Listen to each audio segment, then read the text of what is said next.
ஆண்டவர் உங்களோடு இருப்பாராக. உம் ஆன்மாவோடும் இருப்பாராக. மாற்கு எழுதிய தூய நற்செய்தியிலிருந்து வாசகம். ஆண்டவரே, மாட்சி உமக்கே. அதிகாரம் 4, இறைவார்த்தைகள் 21 25 முடிய. இயேசு மக்களிடம், விளக்கை கொண்டு வருவது எதற்காக? மரக்காலின் உள்ளேயோ கட்டிலின் கீழேயோ வைப்பதற்காகவா? விளக்கு தண்டின் மீது வைப்பதற்காக அன்றோ? வெளிப்படாது மறைந்திருப்பது ஒன்றுமில்லை, வெளியாகாமல் ஒளிந்திருப்பதும் ஒன்றுமில்லை. கேட்க செவியுள்ளோர் கேட்கட்டும் என்றார். மேலும் அவர், நீங்கள் கேட்பதை குறித்து கவனமாயிருங்கள். நீங்கள் எந்த அளவையால் அளக்கிறீர்களோ அதே அளவையால் உங்களுக்கும் அளக்கப்படும், இன்னும் கூடுதலாகவும் கொடுக்கப்படும். ஏனெனில் உள்ளவருக்கு கொடுக்கப்படும், இல்லாதவரிடமிருந்து உள்ளதும் எடுத்துக்கொள்ளப்படும் என்று அவர்களிடம் கூறினார். ஆண்டவரின் அருள்வாக்கு. கிறிஸ்துவே, உமக்கு புகழ். அமர்ந்து கொள்வோம்.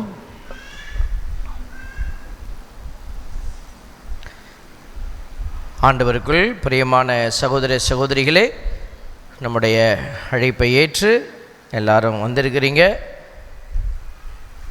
நிறைய பேர் கோயிலுக்குள்ளே வந்து உட்கார்ந்துருக்கிறீங்க. சந்தோஷமாக இருக்கிறது. கோயில் நிரம்பி இருக்கிறது. ரொம்ப முக்கியமான விஷயம் இதெல்லாம். கோயில் ஆலயம் நிரம்பி இருக்க வேண்டும். பாருங்கள், தியானத்தில் நம்ம இந்த பயணித்து கொண்டு இருக்கிறோம். நம்ம இந்த பங்கில் 3 நாள் தியானம் நம்ம நடத்தினோம். வெள்ளிக்கிழமை ஆரம்பித்தோம், சனி ஞாயிறு இன்று மாலையோடு நிறைவு செய்வதற்காக வந்திருக்கிறோம். இப்போ இந்த தியானத்தில் நான் என்னத்தை பேசினேன் வந்தவங்களுக்கு, 3 நாள் வந்தவங்களுக்கு தெரியும். ஏன்னா நம்ம ஒரே நாளில் எல்லாத்தையும் பேசி பிடிக்க முடியாது. அதனால தான் நம்ம பிரித்து பேசுகிறோம். அப்போ முதல் நாள் பேசின பேச்சு வந்தவங்களுக்கு தெரியும், வராதவங்களுக்கு தெரியாது. திருப்பி நாங்கள் பேசினோம்னா அப்புறம் ராத்திரி 12 மணிக்கு தான் நீங்கள் வீட்டுக்கு போவீங்க. அதனால் திருப்பியெல்லாம் அதை பேசுறதுக்கு நேரம் இல்லை. உங்களுக்கு கேட்கணும் அப்படின்னு இருந்துச்சுன்னா எங்கள் யூடியூப் சேனலில் வந்துக்கிட்டு இருக்கு, நீங்கள் பாருங்கள். ஃபாதர் ஆல்பர்ட் ட்ரிச்சி அஃபிஷியல் அப்படின்னு ஒரு சேனலில் இதை அப்லோட் பண்ணுவாங்க, நீங்கள் பார்த்துக்கங்க. முதல் நாளில் ஒரு காமனாக பொதுவான ஒரு செய்தியை கொடுத்தோம். நம்ம திருச்சபை இந்த தவக்காலத்தில் தன்னுடைய பிள்ளைகள் என்னென்ன செய்யணும் அப்படின்னு விரும்புது, அதை பொதுவாக நம்ம சொன்னோம். நேற்றைய தினத்தில் நீங்கள் என்ன செய்யணும்? பாவத்தை களையணும். பாவத்தை களைந்து எதை அணிந்து கொள்ளணும்? இயேசுவை அணிந்து கொள்ளணும். புதிய வாழ்வியல் நியமங்களை நீங்கள் அணிந்து கொள்ளணும். அதுக்கு தான் இந்த தவக்காலம் அப்படிங்கிறத நம்ம நேற்றைய தினத்தில் நம்ம பேசணும். ஏன் பாவத்தை அறிக்கை செய்யணும்? நிறைய பேர் அந்த பாவத்தை எல்லாம் சொல்கிறதே கிடையாது. பல வருஷமாக உள்ளுக்குள்ளே தேக்கி வச்சுக்கிட்டே இருக்கிறாங்க. நேராக சொல்லிக்கலாம் கடவுள்கிட்ட, அப்படி சொல்லலாமா அப்படிங்கிறதெல்லாம் நேற்றைய தினம் நாங்கள் பேசிட்டோம். அப்படி சொல்லக்கூடாது. கடவுளுக்கு ஏற்புடைய முறையில் தாங்கிக் கொள்ளப்படும் மன வருத்தம் மீட்பு தரும் மனமாற்றத்தை தருது அப்படின்னு சொன்னோம். கடவுளுக்கு ஏற்புடைய முறையில்னா என்ன? கடவுள் நமக்கு கொடுத்துருக்கிற ஒரு அருமையான அடையாளம் ஒப்புரவு அருட்சாதனம். அதுக்கு பேர் அருட்சாதனம், சாக்ரமெண்ட். அப்போ அந்த சாக்ரமெண்ட்டை நீங்கள் அணுகுனாத்தான் உங்களுக்கு ஏற்புடைய முறையில் அது கொடுக்கப்பட்டிருக்கிற அருட்சாதனம். நான் தலையில் அடிச்சுக்கிட்டு அழுவேன், நான் அந்த கோயிலில் போய் நேர்த்தி கடன் வைப்பேன், இந்த கோயிலில் போய் நான் போய் கடலில் குளிப்பேன், இதெல்லாம் நீங்கள் செஞ்சுக்கிறது. திருச்சபை கொடுக்குற பாவ பரிகார வழிகள் அது அல்ல. எதை செய்யணுமோ அதை செய்துட்டு நீங்கள் மற்றது செய்தீங்கன்னா கூட ஓகே. எதை செய்யணுமோ அதை செய்யாமல் மற்றதெல்லாம் போய் செய்கிறவங்க கண்டிப்பாக ஜெயிக்க முடியாது. பிரைஸ் தி லார்ட், ஹல்லேலூயா. குடும்பங்கள் ரொம்ப சாபத்தில் நாற்றம் எடுத்து கொண்டு இருக்கிற காரணம் என்னன்னா இந்த பாவத்தினால. இப்போ நம்ம ஒரு பஸ்ஸில் ஏறுறீங்க, ஒரு ஏசி பஸ்னால் தெரியும், எல்லாம் மூடி இருக்கும் இல்லையா? அதில் ஒரு ஏசி ஓடிக்கிட்டு இருக்கும். இப்போ காலில் ஏதோ ஒன்று மிதிச்சுக்கிட்டு ஒருத்தர் ஏறிட்டார் பஸ்ஸுக்குள்ளே. சொல்லும் போதே ஒரு அம்மா மூஞ்சி சிலிக்கிறாங்க. காலில் மிதிச்சுக்கிட்டு ஏறியாச்சு. இப்போ நாறுது. யாருக்கு நாரும்? மிதிச்சுக்கிட்டு வந்தவருக்கு மட்டும் நாருமா, பஸ்ஸுக்கே நாருமா? சிலையே நாரும். நீங்களும் அனுபவிச்சிருப்பீங்க இல்லையா? என்னடா அது, எவன்டா அது, யாரா, எங்கடா அது, நம்மளே சில இடத்துல நம்ம காலெல்லாம் பார்த்துருக்கோம். பாருங்க, ஒரு வீட்டுக்குள்ள ஒரு கணவர், ஒரு மனைவி, பிள்ளைகள் யார் இப்படி பாவம் என்கிற அசிங்கத்தை பிடிச்சு கொண்டு இருந்தாலும் அந்த வீடு நாரும். Praise the lord, praise the lord. அதனால தான் சொல்கிறோம் பிள்ளைகளே, வீட்டில் யாரோ ஒருத்தர் கோயிலுக்கு போயிட்டு வந்தால் போதுமா? பத்தாது. அதனால தான் எல்லாரும் கோயிலுக்கு வாங்க, பிள்ளைகளை கூட்டிகிட்டு வாங்க, கணவன் மனைவியை கூட்டிகிட்டு வாங்க. நான் ஒருத்தர் போய் ஆசீர்வாதத்தை வாங்கிட்டு வந்துடுறேன் அப்படின்னு சொல்லி ஏமாந்துடாதீங்க. அவரவருடைய மாற்றத்தை அவரவர் தான் தேடிக்கொள்ளணும். அப்போ தான் அந்த வீடு, அந்த நபர்கள் விடுதலை அடைய முடியும். அதற்காகத்தான் இந்த தியானம், அதுக்காகத்தான் உங்கள்கிட்ட பேசிக்கிட்டே இருக்கணும். அதனால் நேற்றைய தினம் இந்த பாவத்தை எல்லாம் பற்றி நம்ம பேசணும். பாவத்தினுடைய நிலைகள் என்னென்ன அப்படின்ட்டு. இப்போ இன்றைக்கி நம்ம ஒரு புதிய திட்டத்திற்குள்ளே நம்ம போகிறோம். இதை நீங்கள் எப்போ ஆரம்பிச்சிங்க? இந்த தியானத்தை எப்போ ஆரம்பிச்சிங்க? தவ காலத்தை ஆஷ் வெட்னஸ்டேயில் ஆரம்பிச்சிங்க, விபூதி புதனில் ஆரம்பிச்சிங்க. விபூதி நெத்தியில் பூசினாங்களா? எதுக்கு பூசினாங்க? நிறைய பேர் வீட்டுக்கு வாங்கிட்டு போய் வச்சுருக்கீங்களா? தண்ணியில் கலக்கி குடிக்கிறீங்களா? ஆமாம். ஆண்டவா என்னைய மோட்சத்துக்கு கூட்டு போப்பா அப்படின்னு எங்கள் பசிலிக்காவில் எங்கிட்ட நம்ம பூசி பிரசங்கம்லாம் வைக்கிறோம். ஆனால் பின்னாடி பார்த்திங்கன்னா ஒரு பெரிய கூட்டம். எதுக்குப்பா, என்னப்பா அப்படின்னு, அந்த சாம்பல் கொஞ்சம் வாங்கிட்டு போகலான் இருக்கிறேன். நம்ம அன்றைக்கி வழிபாட்டில் என்ன சொல்லி மனுஷனே நீ மண்ணாக இருக்கிற, மண்ணுக்கே திரும்புவேன், நற்செய்தியை நீ என்ன செய்யணும், நம்பணும், அப்படி சொல்லி தானே பூசுகிறோம். இதெல்லாம் பூசுறது எதுக்கு அப்படின்னு நமக்கு தெரியல. பாருங்கள், நம்மளுடைய நெற்றியில் இந்த சாம்பல் பூசப்படுவது மனம் திரும்புகிற அடையாளம்தான். நான் பாவி, நான் மனம் திரும்ப விரும்புகிறேன். முன்னாடியெல்லாம் இந்த சாம்பல் பாவம் செய்தவங்க என்ன செய்வாங்க, ஒத்துக்கொண்டவங்க நான் பாவம் செஞ்சிட்டேன் அப்படின்னு சொன்னால் அவங்க மேலே சாம்பலை போட்டுருவாங்க. நிறைய சாம்பலை போட்டு சாக்கு உடை உடுத்தி வெளியில் நிப்பாட்டிடுவாங்க. உள்ளே போகிறவங்க கிட்டலாம் அவங்க மன்னிப்பு கேட்கணும், எனக்காக ஜெபம் பண்ணுங்க. அப்போ நீங்கள் உள்ளே வரும்போதே பார்த்துட்டே வருவீங்க, ஆல்பர்ட் பெரிய பாவி சாம்பலோடு நிற்கிறான் அப்படின்ட்டு உள்ளே வருவீங்க. அப்போ 3 பாவத்துக்கு மன்னிப்பு கொடுத்தாங்க. பெரிய நிறைய பாவம்லாம் அப்போல்லாம் கணக்கில் வைக்கல அவங்க. கடவுளை மறுதலித்த பாவம், கடவுளை மறுதலித்த பாவம், கொலை பாதகம், 3வது விபச்சார பாவம். அப்படி யாராவது சாம்பலை போட்டுக்கிட்டு நின்னா அவங்களுக்கு தெரியும் இவன் இந்த பாவம் தான் செஞ்சுருக்கான் அப்படின்னு. அப்படிப்பட்ட ஒரு சூழலை தான் திருச்சபையில் மாற்றி மாற்றி மாற்றி இந்த பாவம் மட்டுமல்ல, இந்த மாதிரி நிறைய பாவங்கள் நம்மளை கொண்டுட்டு போய் கடவுளை விட்டு வெளியில் தள்ளிருச்சு. பாவத்தை ஏற்றுக்கொண்டவர்கள் மட்டுமல்ல, பாவத்தை ஒத்துக்கொண்டவர்களுக்கு மட்டும்தான் அங்கே போட்டு நிற்கிது. ஒத்துக்காதவங்களாம் உள்ளே உட்காந்துருக்கான். ஒத்துக்கிட்டவனுக்கு சாம்பல். அப்புறம் திருச்சபையில் எல்லாரும் ஃபீல் பண்ண ஆரம்பித்தாங்க. அப்போ என்ன உணர்ந்தாங்க, இந்த பாவம் என்பது எல்லாரையும் பிடித்து வச்சிருக்கிற ஒரு நோய். ஒத்துக்கிட்டவங்களை மட்டுமில்லை, ஒத்துக்காதவங்களையும் பிடிச்சு வச்சிருக்கு, அவர்களையும் காப்பாற்றணும் அப்படின்னு சொல்லி எல்லார் மேலும் சாம்பல் பூசணும் அப்படிங்கிற ஒரு பழக்கம் நம்மளுடைய ஆதி திருச்சபையில் உள்ளே வர ஆரம்பிச்சிச்சு. 7வது நூற்றாண்டு, 7லிருந்து 10வது நூற்றாண்டுகளில் மனம் திரும்புகிற அடையாளமாக இந்த சாம்பலை பூசக்கூடிய ஒரு நிகழ்வானது பெனவென்டோ திருச்சபை கவுன்சில் ஆஃப் பெனவென்டோ 1091 இது நடக்குது. 1091 இந்த ஒரு கவுன்சில் நடக்குது, ஒரு கூட்டம். அந்த கூட்டத்தில் தான் முடிவு பண்ணுறாங்க. நீங்கள் போய் இதில் கூகுளில் இருக்குது, செக் பண்ணி பாருங்கள்.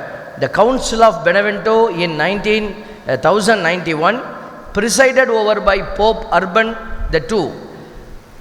போப் அர்பன் 2வது அர்பன் அவருடைய காலகட்டத்தில் was a significant 11th century synod, 11வது நூற்றாண்டு council that standardized the liturgical practices. வழிபாட்டு பழக்கத்தை ஸ்டாண்டர்ட் பண்ணுறாங்க. அது வரைக்கும் அவங்கவுங்க இஷ்டத்துக்கு ஏதோ செஞ்சுக்கிட்டு இருந்தாங்க. என்ன standard of ash Wednesday across the Latin church. இந்த லத்தீன் ரீதியை ஃபாலோ பண்ணக்கூடிய கத்தோலிக்க திருச்சி, நம்மளாம் லத்தீன் ரீதி, லாட்டின் ரைட்டு அப்படின்னு சொல்கிறோம். இந்த லத்தீன் ரீதியில் திருப்பலி நிறைவேற்றக்கூடியவங்க எல்லாருமே இந்த காரியத்தை நம்ம ஃபாலோ பண்ணணும்னு சொல்லி அவங்க என்ன செய்தாங்க, இந்த சாம்பல் பூசுதலை எல்லாருடைய நெற்றியிலும் பூச வேண்டும் அப்படின்னு சொல்லி முடிவு பண்ணுறாங்க. அப்படின்னா என்ன அர்த்தம்? எல்லார் மேலேயும் சாம்பல் போடணும். அப்படின்னா சாம்பலை வந்து மூட்டை மூட்டையாக வாங்கணும். அப்புறம் அதுக்கு ஒரு டோனர் பிடிக்கணும். நான் அப்புறம் பெரிய பேச்சாக போயிட்டுருக்கோம். உங்கள் பங்கில் எத்தனை மூட்டை வாங்குறீங்க சாம்பலை? நம்ம இதில் ஒரு 100 மூட்டை வாங்குகிறோங்க. அப்புறம் சாம்பலுக்கு ரொம்ப கிராக்கி வந்துடும். அதனால தான் மேலெல்லாம் போட்டால் நல்லா இருக்காது. அதனால் கொஞ்சோண்டு நெத்தியில் பூசிக்கலான்னு சொன்னோம்.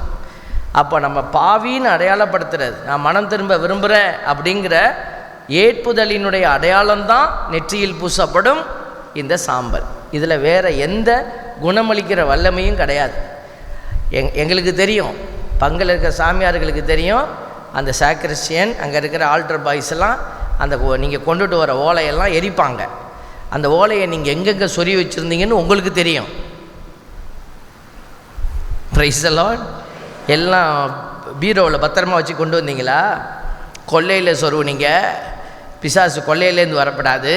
வாசப்படியில் சொருவுனீங்க, மாடு கட்டியிருக்கிற தொழுவத்தில் சொருவுனீங்க, கக்கூசில் கூட சொல்லியிருந்தீங்க.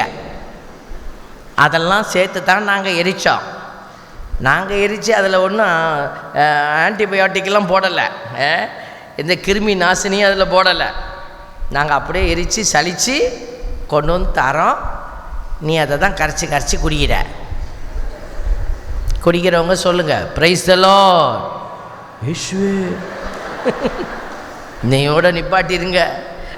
வியாதி வந்தால் நாங்கள் பொறுப்பு இல்லை. Price the Lord. இது திருச்சபையிலே சொல்லிக் கொடுக்குற பாடம் இல்லை.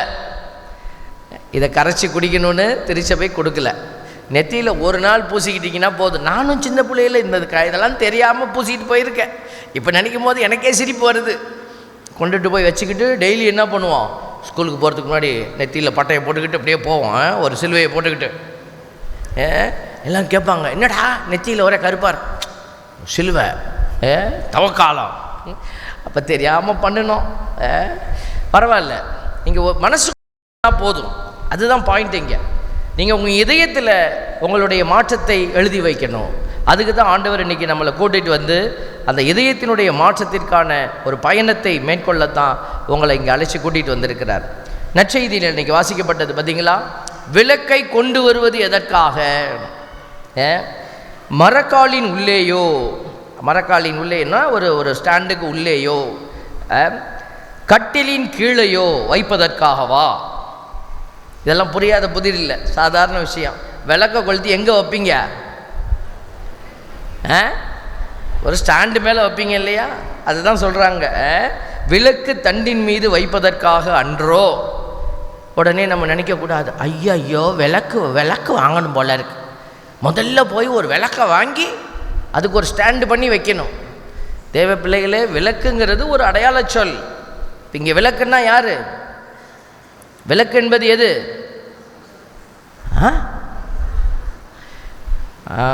அப்பா சொல்லிட்டார், நான் தான்ப்பா, நான் தான் விளக்கு, நீங்கள் தான் விளக்கு. Price the Lord. உங்களை கடவுள் விளக்காக இந்த இடத்துல வச்சிருக்கிறாரு. அப்போ எதுக்கு வச்சாரு? விளக்கு தண்டின் மீது வைக்கணும். நீ மேலே வைக்கப்பட வேண்டிய விளக்கு, தண்டின் மீது வைக்கப்பட வேண்டிய விளக்கு. கடவுள் தெளிவாக இருக்கிறார். இப்போ நீங்கள் உங்களை எங்கே வச்சிருக்கிறீங்க? வைப்பதற்காக அன்றோ. அதனால தான் ஆண்டவர் சொல்கிறாரு, எல்லாத்தையும் வெளிப்படுத்துகிறேன் உனக்கு. நீ ஒரு சாதாரண ஒரு பிள்ளை தானே அப்படின்னு நீ நினச்சிக்கலாம். படைக்கப்பட்ட படைப்புகளை நான் அப்படி பார்க்கல. நான் எல்லாத்தையும் எல்லாருக்கும் வெளிப்படுத்திக்கிட்டே இருக்கிறேன். அதனால தான் கடவுளுக்கு பேர் என்ன தெரியுமா? God who reveals, God of revelation, வெளிப்பாடுகளின் தேவன். குழந்தைக்கு கூட வெளிப்படுத்துகிறார். குழந்தைங்களுக்கு கூட வெளிப்பாடு நடந்துக்கிட்டே இருக்குது, உங்களுக்கும் நடக்குது. இப்போ நமக்கு இதெல்லாம் புரியாதப்போ, கடவுளோட இருக்கிற அந்த இறை உறவு கெட்டு போயிடுச்சு. ஆண்டவர் வெளிப்படுத்துகிற வெளிப்பாடு நமக்கு புரியல. அப்போ தான் நம்ம என்ன செய்கிறோம்? போய் உடுக்கடிக்க போகிறோம். அது என்னன்னு கொஞ்சம் வீட்டில் ஒரே நோயாக வந்துக்கிட்டே இருக்குது, அது என்ன பண்ணுறதுனே தெரியல, கொஞ்சம் போய் என்னான்னு கேட்டு வருவோமா அப்படின்னு போய் அங்கே போய் உடுக்க அடிக்கிற. சாமியார்கிட்ட போய் மந்திரிக்கலாமா? அவங்க என்ன மீசையே இல்லாமல் மந்திரிக்கிறாங்க. அங்கே போய் பாருங்க, பெரிய மீசை, கையில் உடுக்க. இங்கே என்ன ஒன்றுமே இல்லை, ஒரு தீர்த்த சம்பவம் வச்சுக்கிட்டு எல்லாமல் ஆண்டவர் ஒன்றும் வல்லமையாக தெரியல. அங்கே போய் மந்திரிச்சாதான் ஒரு மாதிரி உணர்ச்சியாக இருக்கு. நிறைய ஊழியக்காரங்க இப்படிலாம் ஏமாற்ற ஆரம்பிச்சிட்டாங்க. ஏமாத்துறவன் ஒரு பக்கம் இருக்கிறான், அவனை பற்றி நம்ம பேசலை. ஏமாறுற உன்னை பற்றி தான் நம்ம பேசிக்கிட்டு இருக்கிறோம். நீ ஏன் ஏமாறுற? பிரைஸ் எல்லாம். ஆமாம், ஏமாறுறவங்க இருக்கிற வரைக்கும் ஏமாத்துறவன் இருந்துக்கிட்டே தான் இருப்பான். பைபிள் வச்சுக்கிட்டே பிசாசு அலைகிறான். ஊழியக்காரங்கள் நிறைய பேர் இப்படி ஆண்டவர் வார்த்தையின் வழியாக உண்மையை சொல்லுவார். அதெல்லாம் உணர்ச்சியாக இல்லை. இந்த கயிறை கட்டிக்கோ. ஒருத்தன் இயேசுவோட சுருவத்தை, இயேசு இறந்த படுத்த நிலையில் இருப்பார், அதை அளந்துக்கிட்டு இருக்கிறான். கருப்பு கயிறு வச்சு அளந்துக்கிட்டு இருக்கான். எதுக்கடா அளக்குற அப்படின்னு. இதை கட்டுனா வாழ்க்கையில் கட்டுகள்லாம் ஓடுதான். கட்டெல்லாம் போகாதுப்பா, ஒரு நாள் வரும் நீ தொங்குற வேண்டிய நிலை, அப்போ இந்த கயிறு தேவைப்படும். தேவ பிள்ளையில் ஆண்டவர் எங்கேயா கயிறு கட்ட சொன்னாரா? அப்படி அளந்து கட்டிக்கோ, உன் பிரச்சனையெல்லாம் நான் எடுத்துறேன். எங்கே என் பிள்ளைகள் அவமானத்தினுடைய காரியத்தை நாம் சொல்கிறோம், கட்டிகிட்டு இருக்கிறாங்க, சிரிச்சிட்டு இருக்கட்டும் பார்க்குறாங்க. ஃபாதர் சொல்லும் போது சிரிப்பு வருது. நம்ம கையில் கட்டியிருக்கோம், பிள்ளைக்கு காலில் கட்டி விட்டுருக்குறோம், அவுத்துருவோம். அவமானத்தை எடுக்க மனசு இல்லை. எனக்கு கயிறு பிரச்சனை இல்லை, உன் உள்ளத்தில் இருக்கிற நம்பிக்கையின் வெளிப்பாடு அது. பிரைஸ் தி லார்ட், ஹல்லேலூயா. ஆமாம், உங்கள் நம்பிக்கையின் வெளிப்பாடு அதுதான். இன்றைக்கி நிறைய பிள்ளைகள் இப்படி தான் அலைய ஆரம்பிச்சிட்டாங்க. மந்திரத்துக்கு பின்னாடி, மாயத்துக்கு பின்னாடி, ஒரு விதமான சம்பிரதாயங்களுக்கு பின்னாடி, படங்கள், தெய்வங்கள், வீட்டில் ஏதாவது படம்லாம் வச்சுக்கணும், இதெல்லாம் வச்சுக்கணும். தயவுசெய்து இந்த வெளி அடையாளங்கள் எல்லாம் நமக்கு உதவி செய்கிறதில்ல. உனக்குள்ள இருக்கிற ஆன்மாவினுடைய நிலை மாற்றப்படாமல் போனால் உங்களால் வெற்றி பெற முடியாது. பிரைஸ் தி லார்ட், ஹல்லேலூயா. ஆண்டவர் சொல்றார், அதான் உள்ளத்தை கிழித்து கொள்ளுங்கள், உடைகளை அல்ல. உடைகளை கிழித்து கொண்டாங்க அப்பெல்லாம். நம்ம இப்போ உடையும் கிழிக்கிறது இல்லை, உள்ளத்தையும் கிழிக்கிறது இல்லை. மந்திரங்கள், மாயங்கள், இந்த மாதிரி யாராவது அமானுஷ்யமாக பேசுகிறாங்கன்னா அதுக்கு பின்னாடி கூட்டம் ஓடுது. அங்கே இப்படி இப்படி ஜெபிக்கும் போது அப்படிங்கிறான், அங்கே 50 பேர் கீழே விழுவுறான். அங்கே பார்த்து பாடுவா, வல்லமையாக இருக்குது. என்ன வல்லமைன்னு கேட்டேன். பூங்கிறாருங்க, விழுவுறாங்க. ட்ரெஸ்ஸை வச்சுக்கிட்டு இப்படிங்கிறாரு, அப்படி சரிகிறான். உன்னை கீழே விழு வைக்கிறது ஒரு வித்தையா? தூயாவியானவருடைய செயலா? யோசிக்க வேண்டாமா? அப்பா அம்மா என்னைக்காவது என் பிள்ளை கீழே விழுவணும்னு வேலை செய்வாங்களா? யோசிங்க, நீங்கள் சொல்லுங்கள். நீங்கள் தான் அப்பா அம்மா. என்னைக்காவது என் பிள்ளையை பார்த்து நான் அப்படின்னா என் பிள்ளை கீழே விழுவணும். ஒரு நாளைக்கு 5 தடவை என் பிள்ளையை கீழே தள்ளி விட்டு எங்கள் அப்பா சந்தோஷப்படுவேன். நான் அப்பா சந்தோஷப்படுவேன். எந்த தகப்பனாவது சந்தோஷப்படுவாங்களா? ஒரு தடவை உங்கள் பிள்ளை இப்படி தடுமாறிச்சுன்னா அப்பா என்ன பாப்பாரா இல்லையா? என்னப்பா என்னாச்சு உனக்கு? உட்கார் உட்கார், தண்ணி குடி சொல்கிறோமா இல்லையா? சொல்கிறீங்களா? ஒரு தடவை நீங்கள் தடுமாறும் போதே உங்கள் அப்பா துடிக்க போகிறாரு. மகன் தடுமாறிட்டான், கொஞ்ச நேரம் உட்காந்துட்டு போங்க. உனக்கே இவ்வளோ நன்மைத்தனம் இருக்க, தூயாவியானவர் உன்னை கீழே தள்ளி விட்டு விழுந்துட்டியா, நான் இருக்கேன் பார்த்தியா அப்படி சொல்லுவாரா? இப்போ இப்படி நடக்கிற இடங்களை பார்த்துட்டு நீ ஓடுறான். 50 பேர் நானும் போனேங்க, கீழே விழுந்துட்டேன். இதில் என்ன இருக்குது வல்லமை? உன்னை கீழே தள்ளுவது தூய ஆவியானவராக இருக்கவே முடியாது. Price the Lord. கீழே விழ வைப்பது தூய ஆவியானவருடைய எண்ணமும் கிடையாது. அந்த இடத்துல வேறு ஒரு வல்லமையின் ஆவி செயலாற்றுது. அதை அறியாமல் நம்ம பிள்ளைகள் ஓடிக்கிட்டே இருக்கிறான். அதனால தான் ஆண்டவர் இன்னைக்கு வேதனையோடு பேசுகிறார்.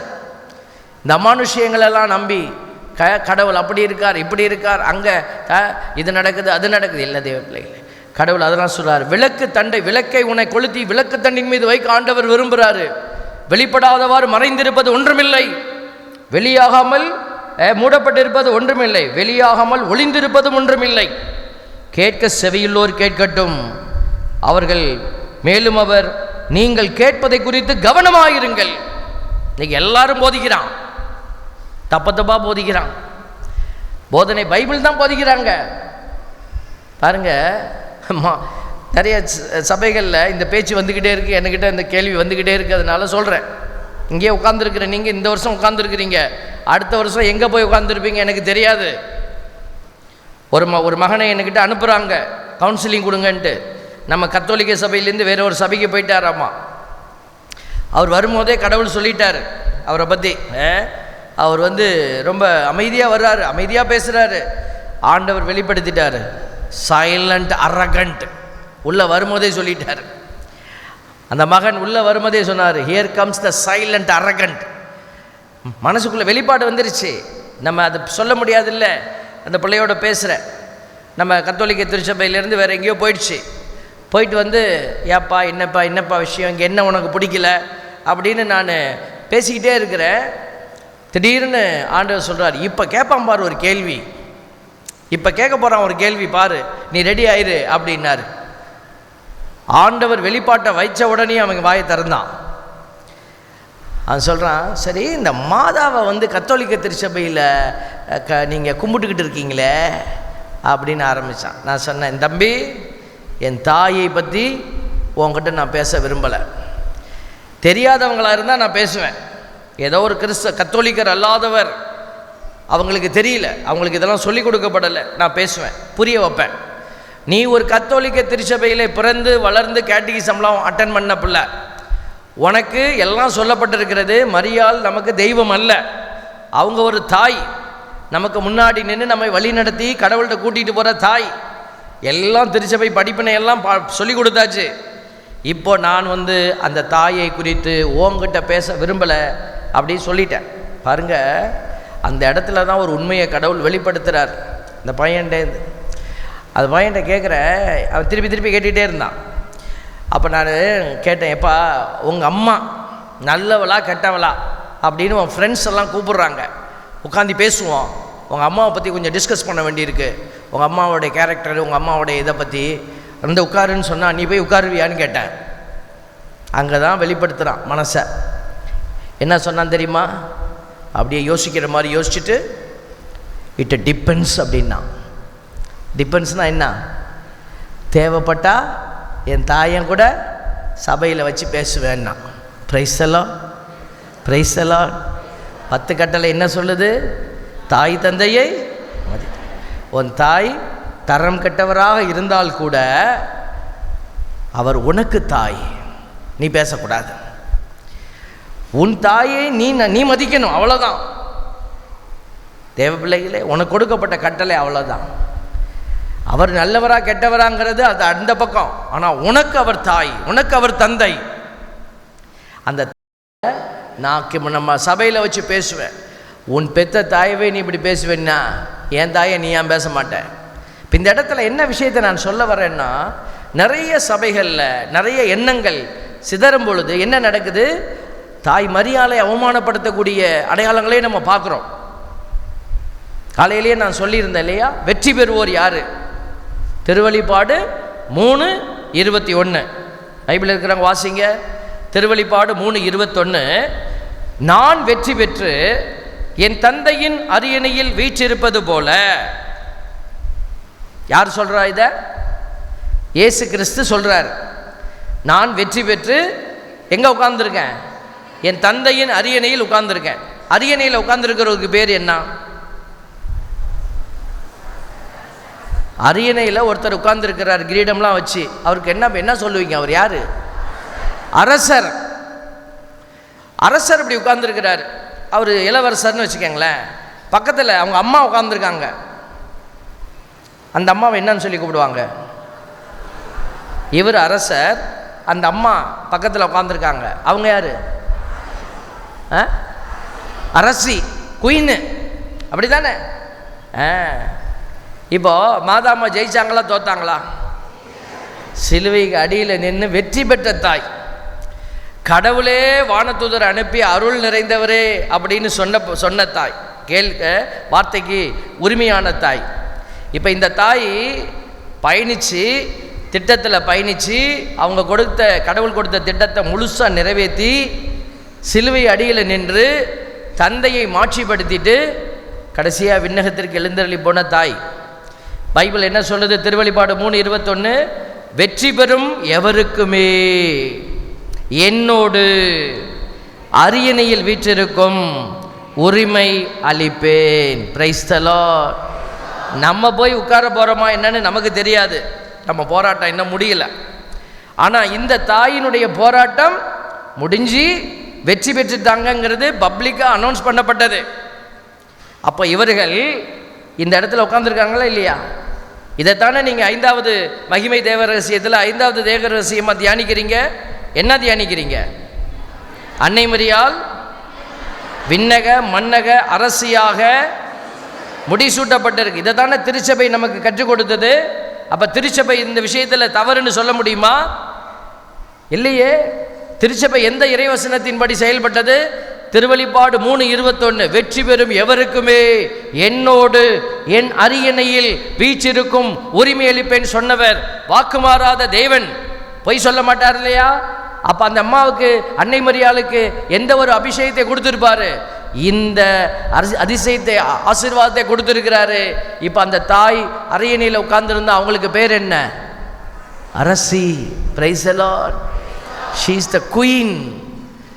மற்றவங்கள்லாம் இருக்கிறாங்க, அவங்கள பற்றி எல்லாம் பேச வேணாம். அதுதான் புனிதர்கள் லிஸ்ட்டில் மாதாமா முதல்ல உட்கார்ந்துருக்காங்க, மற்றவங்கள்லாம் உட்கார்ந்துருக்கிறாங்க. அவர்களுக்கும் இதே பாக்கியம் கிடைச்சிருக்கிறது. அதைத்தான் உனக்கும் கிடைக்க போகுது, எனக்கும் கிடைக்க போகுதுன்னு ஆண்டவர் சொல்கிறாரு. அப்போ நம்ம வெற்றி பயணத்தை மேற்கொள்ளணும்னா இந்த மாதிரி சங்கடங்களை எல்லாம் நீங்கள் என்ன செய்யணும்? தாண்டி வரணும். கடவுள் என்ன சொல்கிறாருங்கிறத புரிந்து கொள்ளணும். தவறானவற்றை பேசிக்கொண்டு தவறான வாழ்க்கை முறையில் நீங்கள் பயணித்து கொண்டு இருக்கக்கூடாது. அதனால தான் சொல்கிறோம், உங்களை தீமைக்கு அழைத்து செல்கிற தீயவனினுடைய தந்திரங்கள் எல்லாம் உள்ளுக்குள்ளே ஓடிக்கிட்டு இருக்கு. அதெல்லாம் ஏமாந்துடாதீங்க. திருச்சபை உங்களுக்கு வழிகாட்டும்படி நீங்கள் உங்களை அடையாளப்படுத்தி கொண்டு வாழுங்க. அது போதும். இந்த உலகத்தில் உங்களுக்கு யாரும் கிரீடம் வைப்பாங்களா? வைக்க மாட்டாங்க. இந்த உலகத்தில் உங்களுக்கு உபத்திரவங்கள் உண்டு, சங்கடங்கள் உண்டு, வேதனைகள் உண்டு. அதையெல்லாம் நீங்கள் தாங்கி கடவுளுடைய திட்டத்தில் பயணிச்சிங்கன்னா நீங்கள் தான் விளக்கு தண்டின் மீது வைக்கப்பட்ட விளக்காக இருக்கிறீர்கள். ஹல்லேலூயா, பிரைஸ் தி லார்ட். அப்படி விளக்கு தண்டாய் பயணிக்கிற ஒளி வீசுகிற பிள்ளைகள் ஆண்டவருடைய வெளிப்பாடுகளை அறிவார்கள். வெளிப்படாதவாறு மறைந்திருப்பது ஒன்றுமில்லை, எல்லாம் வெளிப்படுத்தப்பட்டிருக்கிறது. பார்த்தீங்களா? அந்த ஆண்டவர் வார்த்தை, நீங்கள் கேட்பதை குறித்து கவனமாயிருங்கள். இன்றைக்கி நிறைய பேர் இப்படி தான் மாற்றி மாற்றி பேசிக்கிட்டே இருப்பாங்க. அதனால் நீங்கள் என்ன கேட்குறீங்க? எப்படி செய்யலாம், அப்படியும் செய்யலாம். எவனோ ஒருத்தர் ஏதோ ஒன்று சொல்லி கொடுக்குறான். இல்லை, உடனே நீங்கள் சர்ச்சு நமக்கு இதை வழி நடத்துதா, திருச்சபையினுடைய வழிகாட்டுதலில் இது இருக்குதா, செக் பண்ணி பாருங்கள், யோசித்து பாருங்கள். சாமியாரே உங்களுக்கு சொல்லி கொடுத்தாலும் தவறு தான். சரியானதை சொல்லிக் கொடுக்காத குருக்கள், கன்னியர்கள் இருக்கிறாங்க. எச்சரிக்கையாயிருங்க. பிசாசு எந்த வழியாக வருவான்? யாரை விழுங்கலாம் என்று கர்ஜிக்கிற சிங்கத்தை போல அவன் சுற்றி திரிகிறான். பிரைஸ் தி லார்ட், ஹல்லேலூயா. ஒரு அம்மா வந்து அழுகுறாங்க, ஏதோ பெரிய பிரச்சனை. என்னம்மா பிரச்சனை? என்னம்மா? என் வீட்டுக்காருக்கு வேறு ஒரு தொடர்பு இருக்குங்க ஃபாதர். வேறு ஒரு தொடர்பு இருக்கா? ஐயோ, எப்படிம்மா? எப்படி கன்ஃபார்ம் பண்ணீங்க? எப்படி கண்டுபிடிச்சிங்க? நான் கூட எதோ இந்த அம்மா எட்டிக்கிட்டி பார்த்துருச்சு போல இருக்கு, எதையோ ஒன்றை அப்படின்னு நினச்சேன். இந்த அம்மா ஏதாவது சொல்லுன்னு பார்த்தேன். அந்த அந்த ஃபாதர் வந்தவர் 2 மெழுகுதிரி கொடுத்தாரு ஃபாதர். ஒன்று ஆம்பளை மெழுகுதிரி, ஒன்று பொம்பளை மெழுகுதிரி. கொளுத்தி வச்சு செபிமான்னாரு. செபிச்ச ஃபாதர். வீட்டுக்காரு மெழுகுதிரி நின்றுச்சுங்க ஃபாதர். நான் சொன்னேன், என் வீட்டுக்காரு இதே மாதிரி கொளுத்தி வச்சு ஜெபிச்சாரான்னு கேட்டேன். அவர் கொளுத்தி வச்சு ஜெபிச்சாருன்னா ஓ மெழுகுதிரி நின்றுருக்கும், அவருக்கு ஓ மேலே சந்தேகம் வந்திருக்கும். ஆனால் அவர் அதை செய்யலை. அந்த மனுஷன், நீ கொளுத்தி வச்சு ஜெபிச்சுட்டு பாருங்கள். நான் மனசுக்குள்ளே இதான் வேதனைப்பட்டேன். நாங்கள் எவ்வளோ செலவு பண்ணி 1 லட்சம் 2 லட்சம் 3 லட்சம்னு கல்யாணத்தை பண்ணுறோம், மண்டபத்தை பிடிக்கிறோம், அதை பண்ணுறோம், இதை பண்ணுறோம். அவ்வளோ செலவு பண்ணி பண்ண கல்யாணத்தை 10 ரூபா மெழுகுதிரியில் பற்றி விட்டான். பிரைஸ் எல்லாம் இந்த சிஸ்டர் சுப்பீரியர்ஸ்லாம் கான்வென்ட்டில் கூட இதை ஃபாலோ பண்ணலாம். இப்போ இந்த சிஸ்டருக்கு ஒகேஷன் இருக்கா இல்லையா, கொளுத்தி வச்சு எரிஞ்சா பாஸு, அணைஞ்சா பெயிலு. Praise the lord. நல்லா இருக்குல்ல, ஈஸியாக போயிடுச்சு. தேவ பிள்ளைகளே, அவமானத்தின் பிள்ளையாக மாறிடாதீங்க பிள்ளைகளே. இதெல்லாம் செய்கிறவங்கெல்லாம் நல்லவங்கன்னு கிடையாது, அவனுக்கெல்லாம் ஐயோ கேடு. ஆண்டவருடைய வார்த்தைக்குள்ள பிள்ளைகளை கூட்டிகிட்டு போகணும். எல்லோரும் என்கிட்ட கேட்பாங்க, ஃபாதர் ஒரு நல்ல வார்த்தை பைபிள்லேருந்து சொல்லுங்கள், எங்கள் வீட்டில் ஒரு பிரச்சனை. நீங்கள் பைபிள், நான் சொன்னேன், நீ பைபிளை திறந்து எந்த பக்கத்தை வேணாலும் வாசி, எல்லாமே நல்ல வார்த்தை தான். இதில் ஆண்டவருடைய வார்த்தை எல்லாமே நல்ல வார்த்தை தான். இது போய் இது நல்ல வார்த்தை, இது வாசிச்சாத்தான் ஆண்டவர் கேட்பாருன்னு என்கிட்ட என்ன காதலி சொன்னாரா? Praise the lord. Hallelujah, hallelujah. காலையில் இங்கே பின்னாடி வாக்கிங் போயிட்டு இருந்தேன். அந்த கட்டையில் செவுத்தில் எழுதி போட்டிருக்காங்க, நீ புலம்புறியே புலம்பலாகமோ புலம்புறோம். அந்த புலம்பலாகமத்திலிருந்து 3வது அதிகாரம் 31வது இறைவசனம், ஆண்டவர் உன்னை இன்னைக்கும் கைவிடவே மாட்டார். புலம்புறவனுக்கு ஒரு வாசகம் எழுதி போட்டிருக்காங்க. Price the Lord. அதனால் ஒரு சில பேர் கடவுளுக்கே திட்டம் கொடுப்பான், பிளான். ஆண்டவரே நான் திறப்பேனா நீ நல்ல வார்த்தை காட்டுவியா? கடவுளுக்கே கமாண்டு, நான் திறக்கும் போது நீ நல்ல வார்த்தை காட்டணும். அப்படி திறக்கிறது. ஆண்டவரே ஆண்டவரே ஒருத்தர் இப்படி தான் திறந்தான், வந்துச்சு யூதாசு நாண்டு கொண்டு செத்தான் அப்படின்னு. ஐயோ ஆண்டவரே இன்னைக்கு என்ன பயங்கரமான வார்த்தையை கொடுத்துட்டீங்க, ஆண்டவரே ஆண்டவரே ஆண்டவரே ஆண்டவரே, நீயும் போய் அப்படியே செய்யணும் வந்துச்சான். திருப்பி அவன், ஆண்டவரே என்ன ஆண்டவரே இப்படி பயங்கரமாக என்னோட பேசுறீங்கிற, ஹல்லேலூயா ஹல்லேலூயா ஹல்லேலூயா, செய்ய வேண்டியதை விரைவாய் செய். இந்த மாதிரி ஆளெல்லாம் ஆண்டவர் கொண்டுட்டு தான் உட்காருவார். நீ ஒரு திருப்பாடலை எடு, மனசு கஷ்டமாக இருந்தால் துன்புறும் ஊழியனுடைய திருப்பாடல் இருக்குது, துன்பத்தில் உதவின்னு இருக்குது, மகிழ்ச்சியில் வாசிக்கிறது இருக்குது. ஏதாவது ஒன்று எடுத்து வாசிங்க. வாசிட்டு ஆண்டவரே இந்த வார்த்தையில் நீங்கள் சொல்லியிருக்கிறபடி என் வாழ்க்கையை வளப்படுத்துங்கப்பான்னு சொல்லிட்டு போங்க. ஆண்டவர் அந்த வார்த்தையில் உங்களை ஆசீர்வாத வழி நடத்துவார். Praise the lord. ஹல்லேலூயா, ஹல்லேலூயா.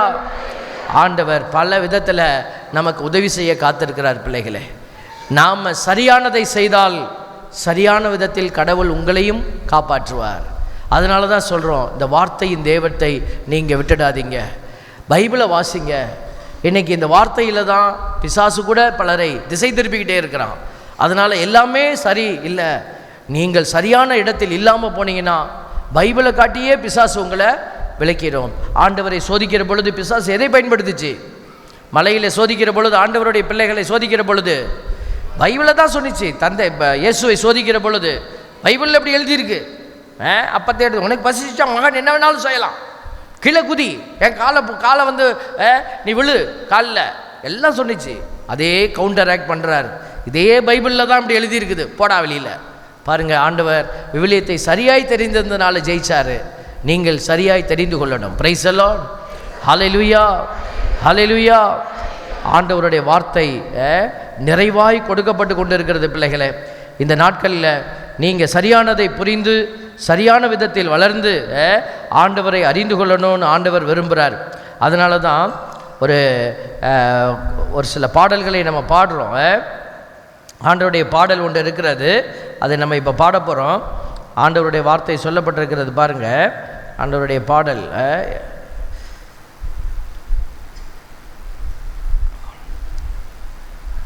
லேசான காரியம். ஆண்டவருடைய எல்லாமே ஆண்டவருக்கு லேசான காரியம். உள்ளவன் பெலனற்றவன் பெலன் இல்லாதவன் யாராயிருந்தாலும் கடவுள் உதவி செய்ய தயாராக இருக்கிறார். நீ பெலனாக இருந்தால் தான் ஜெயிக்க முடியும். நீ பெலனற்றவனா, ஆண்டவர் கையை பிடிங்க. நீ கீழே விழுவுறியா, கவலைப்படாத. நீ தெரியாமல் போய் தடுக்கி விழுந்தா பரவாயில்ல, நீ உன் அறிவில் ஓடி ஜெயிச்சிடலான்னு நினைக்காத. அதனால தான் ஆண்டவர் இன்னைக்கு நம்மளுக்கு பெலன் கொடுக்கிறவராக இருக்கிறார். Price the Lord. ஆண்டவரையும் ஆண்டவருடைய வார்த்தை இருக்க பற்றி கொள்ளணும். நீங்கள் அந்த பாதையில் பயணிக்கணும். தவக்காலம் என்பது 3 காரியத்தை நமக்கு கொடுக்குது: ஜெபம், தபம், தான தர்மம். இது இருக்கணும் நம்ம வாழ்க்கையில். ஜெபம் இருக்கணும் முதல்லங்க. ஆண்டவர் ஜெபிக்கிற பிள்ளைகளை பலப்படுத்திக்கிட்டே இருப்பார். ஜெபிக்கிற பிள்ளைகள், நீங்கள் நல்லா யோசிங்க. குடும்பத்தில் 1000 பிரச்சனை. என்னைக்காவது அப்பா அம்மா வந்து பிள்ளைகளுக்காக, ஒரே ஒரு உதாரணத்தை எடுத்துக்கொள்வோமே, அப்பா அம்மா பிள்ளைகளை குறித்து கவலைப்படுறீங்க. என் பிள்ளை இப்படி இருக்குது, என் பிள்ளை அப்படி இருக்குது, ஒன்று ஒழுச இதாக போயிடுச்சு, என் பிள்ளை வீணாக போயிடுச்சு சொல்கிறீங்க. எத்தனை முறை கை வைத்து ஜெபிச்சிருக்கிறீங்க என் பிள்ளைக்காக அப்படின்னு யோசிச்சு பாருங்களேன். நம்ம கை வைத்துறது இல்லை, ஆனால் 10 பேர்த்துக்கிட்ட நம்ம பிள்ளைய கேவலப்படுத்தி பேசிட்டோமே. அப்போ அந்த பிள்ளைய வாழ வைக்கணும்னு ஓடி ஓடி உழைச்சிங்களே. காலையில் நீங்கள் போய் காலையில் வேலைக்கு போகிறீங்க, காலையிலேருந்து வேலை செய்கிறீங்க, சாயந்தரம் வரைக்கும் வேலை செஞ்சீங்க, 500 ரூபா வாங்கிட்டு வந்தீங்க, 1000 ரூபா வாங்கிட்டு வந்தீங்க.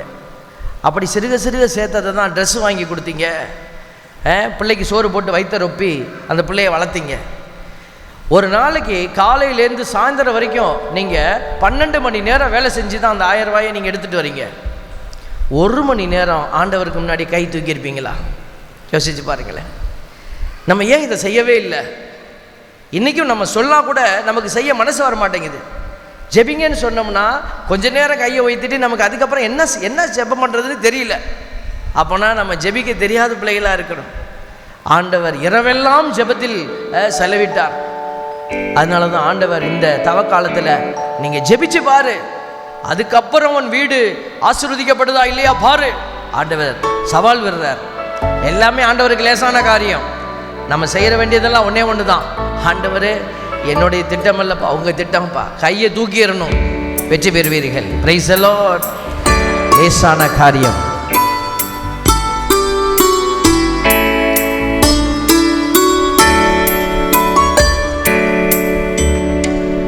லேசான காரியம் உமக்கது, லேசான காரியம், லேசான காரியம் உமக்கது, லேசான காரியம். பெலனுள்ளவன் பெலனற்றவன், பெலனுள்ளவன் பெலன் இல்லாதவன், யாராயிருந்தாலும் உதவிகள் செய்வது லேசான காரியம் உமக்கது, லேசான காரியம், லேசான காரியம் உமக்கது, லேசான காரியம்.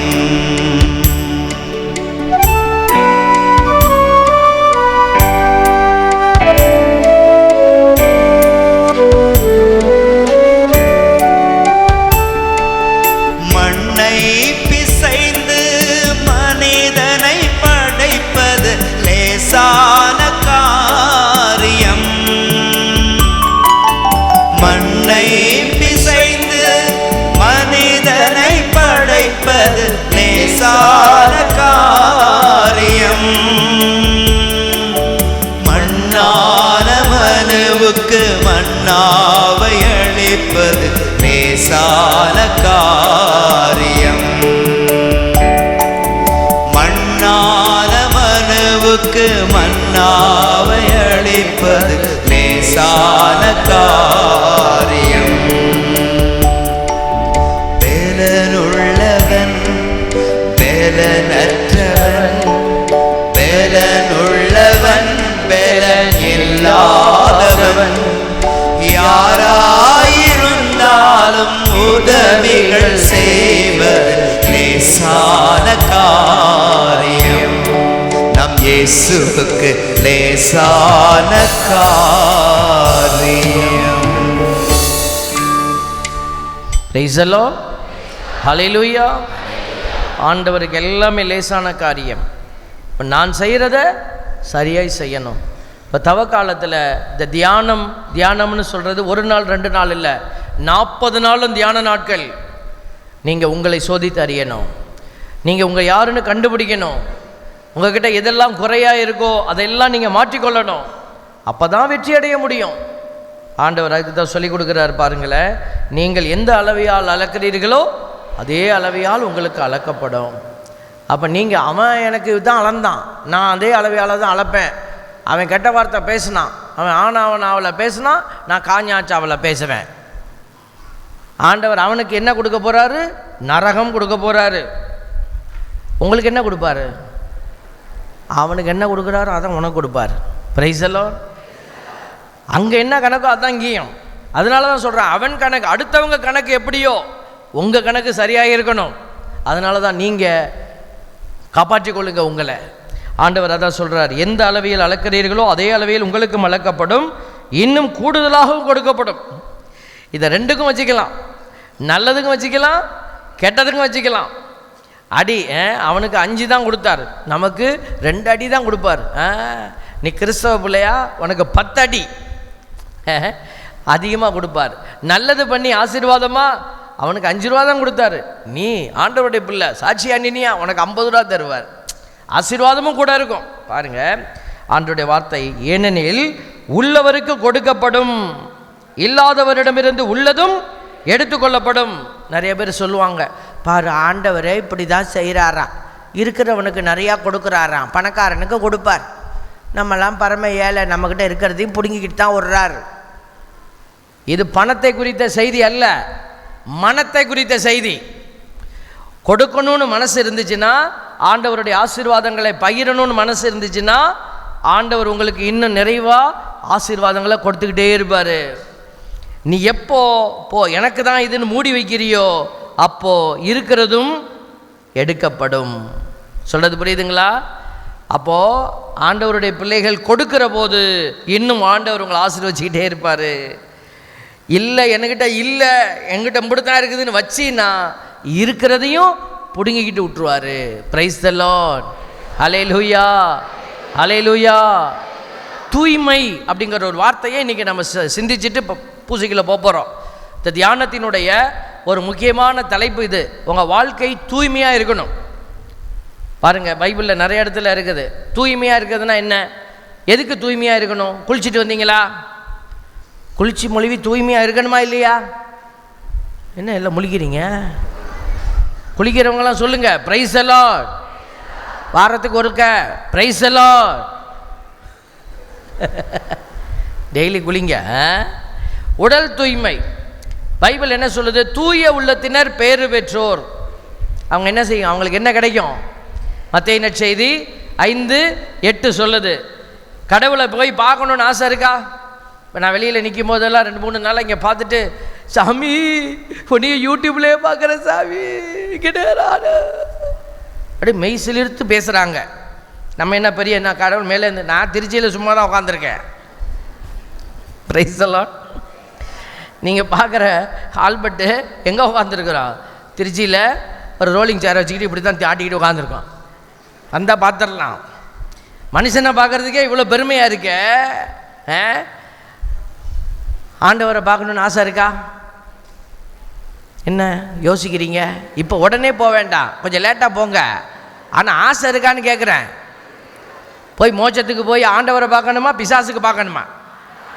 நரகத்துக்கு போய் பிசாசை பார்க்கணுமா, மோட்சத்துக்கு போய் ஆண்டவரை பார்க்கணுமாங்கிறத நம்ம முடிவெடுத்தாகணும். Price the Lord.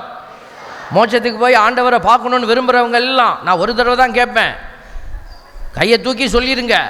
நீங்கள் வெளியில் உட்காந்துருந்தாலும் நான் கடைசி வரைக்கும் பார்க்குறேன்.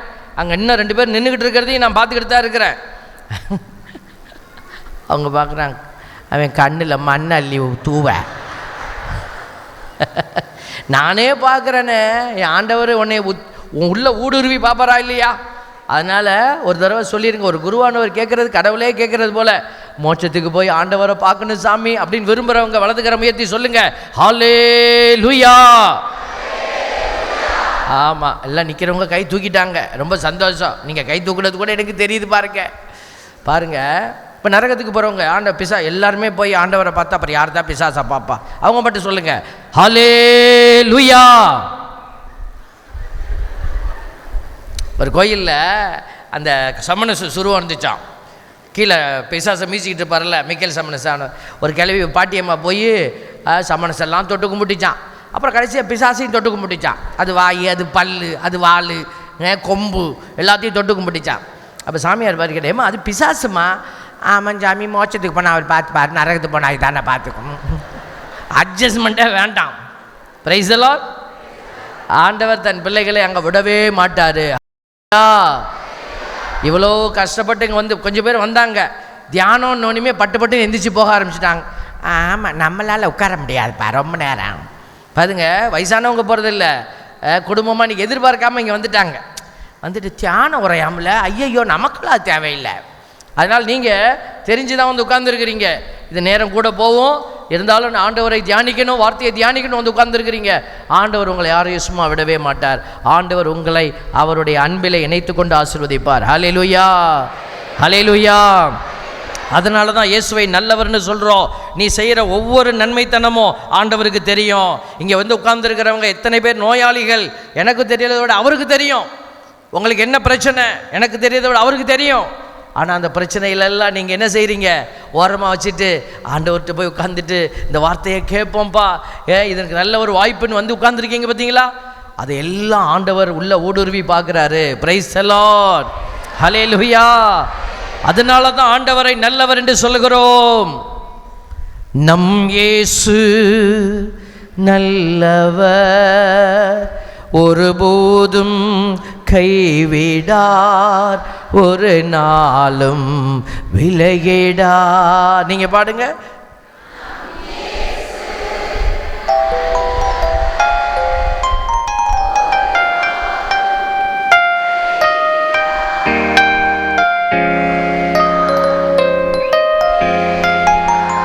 ஒன்று சேர்ந்து நாம் துதிப்போம், சாத்தானை மிதிப்போம், தேசத்தை சுதந்தரிப்போம். சொல்லுவோம். ஒன்று சேர்ந்து நாம் துதிப்போம், சாத்தானை மிதிப்போம், தேசத்தை சுதந்தரிப்போம். Price the Lord. எதை மிதிக்கணும்?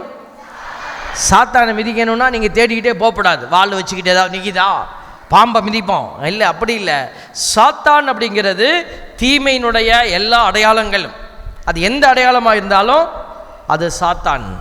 அதை நம்ம என்ன செய்யணும்? மிதிக்கணும். அதனால தான் இன்றைக்கி ஆண்டவர் தூய்மை அதை பற்றி பேசுகிறார். இப்போ எல்லாரும் கடவுளை பார்க்க முடியாது. யார் பார்ப்பாங்க? தூய உள்ளத்தோர் பேறு பெற்றோர். மத்தேயு 5:8 சொல்லுது, தூய உள்ளத்தோர் பேறு பெற்றோர், ஏனெனில் அவர்கள் கடவுளை காண்பர். Price the Lord. அப்போ தூய உள்ளம் நமக்கு வேணும். அப்போ தூய உள்ளம் இது வந்து புதுசாக நமக்கு சொல்லப்பட்ட செய்தி இல்லை. பைபிளில் பல இடத்துல சொல்லப்பட்டிருக்கிற செய்தி தூய உள்ளம் வேணும் அப்படின்னு. பாருங்க, லேவியர் நூலில் 11:45 உங்கள் கடவுளாய் இருக்குமாறு உங்களை எகிப்திலிருந்து வெளிக்கொணர்ந்த ஆண்டவர் நானே, நீங்கள் தூயவராய் இருங்கள், ஏனெனில் நான் தூயவர். பழைய ஏற்பாட்டில் லேவியர் ஆகமத்திலே சொல்லப்பட்டிருக்கிறது. நிறைய இடத்துல லேவியர் 19:2 சொல்லுது, தூயவராய் இருங்கள், ஏனெனில் உங்கள் கடவுளும் ஆண்டவருமாகிய நான் தூயவர். லேவியர் 19:3 சொல்லுது. அதுக்கு அடுத்தது தொடக்க நூல் 35:2 யாக்கோபு தம் வீட்டாரையும் அவரோடு இருந்த அனைவரையும் நோக்கி, உங்களிடம் உள்ள வேற்று தெய்வங்களின் சிலைகளை அகற்றிவிட்டு உங்களை தூய்மைப்படுத்தி உடைகளை மாற்றிக்கொள்ளுங்கள். வெறுமனை குளிச்சு எல்லாம் ட்ரெஸ்ஸை மாற்றிக்கிட்டு சுத்தமாக இருங்கன்னு சொல்லியிருக்கலாம்ல. தூய்மைப்படுத்துதல் எங்கே வருது? இந்த கான்செப்ட் எதோடு சேர்ந்து வருது? வேற்று தெய்வங்களை அகற்றிவிட்டு தூய்மைப்படுத்தி கொள்ளுங்கள். பார்த்தீங்களா? அடுத்த வார்த்தை விடுதலை பயணம் 19:10 ஆண்டவர் மோசேயை நோக்கி, நீ மக்களிடம் போய் அவர்களை இன்றும் நாளையும் தூய்மைப்படுத்து. வார்த்தையை பார்த்தீங்களா? இந்த மாதிரி கச்சடாவெல்லாம் வச்சுருப்பான், எல்லாத்தையும் விலக்கி எடுக்க சொல்லு. ஆண்டவருடைய வார்த்தை நிறைய இடத்துல இருக்கு. விடுதலை பயணம் 19:22 சாமியார் லேவியர் குருக்களுக்கு சொல்லப்பட்டிருக்கிறது. என்ன சொல்லப்பட்டிருக்கிறது? ஆண்டவரை அணுகி செல்லும் குருக்களும் தங்களை தூய்மைப்படுத்தி கொள்ளட்டும். எல்லாருக்குமே இந்த தூய்மை நிறைய இடத்துல இருக்குது பிள்ளைகளை. எண்ணிக்கை நூலில் இருக்குது, குறிப்பேட்டு நூலில் இருக்குது, குறிப்பேடு 1 குறிப்பேடு 15-14 இருக்குது. எனவே குருக்களும் லேவியரும் இஸ்ரேலின் கடவுளாகிய ஆண்டவரின் பேழையை கொண்டு வர தங்களை தூய்மைப்படுத்தி கொண்டார்கள். சரிங்களா? அப்போ அவங்க பாவ பரிகார பலியெல்லாம் செலுத்தி அவங்கள தூய்மைப்படுத்தி கொள்ளணும். இது ரொம்ப முக்கியமான கான்செப்ட். அப்போ இந்த கான்செப்ட் தூய்மைப்படுத்துதல்ங்கிறது பழைய ஏற்பாட்டிலேருந்து வர கான்செப்ட். புதிய ஏற்பாட்டில் ஆண்டவர் வெளிப்படுத்தி இருக்கிறார், தூய உள்ளத்தோர் பேறு பெற்றோர். இப்போ நம்ம தூய உள்ளம் பெறணும்னா என்ன செய்யணும் பாருங்க. இந்த இடத்துல ஆண்டவருடைய அழைப்பையும் நம்ம பார்க்கிறோம். 1 பேதுரு அவருடைய கடிதத்தில் நமக்கு சொல்கிறார். 1 பேதுரு 1:15 உங்களை அழைத்தவர் தூய்மை உள்ளவராய் இருப்பது போல நீங்களும் உங்கள் நடத்தையில் எல்லாம் தூய்மை உள்ளவர்களாயிருங்கள். Price the Lord. அப்போ நீங்கள் தூயவராய் இருப்பது குளிச்சுட்டு ட்ரெஸ் மாற்றிக்கிட்டு வரதில்லை, இல்லை, உங்கள் நடத்தையில் எல்லாம் தூயவராயிருங்கள். ஹல்லேலூயா. அப்போ நடத்தைனா என்ன? ஒருத்தருடைய நடத்தை சரியில்லை அப்படின்னு சொன்னால் எதை சொல்லுவீங்க? இப்படி நடந்து போகிறதையா?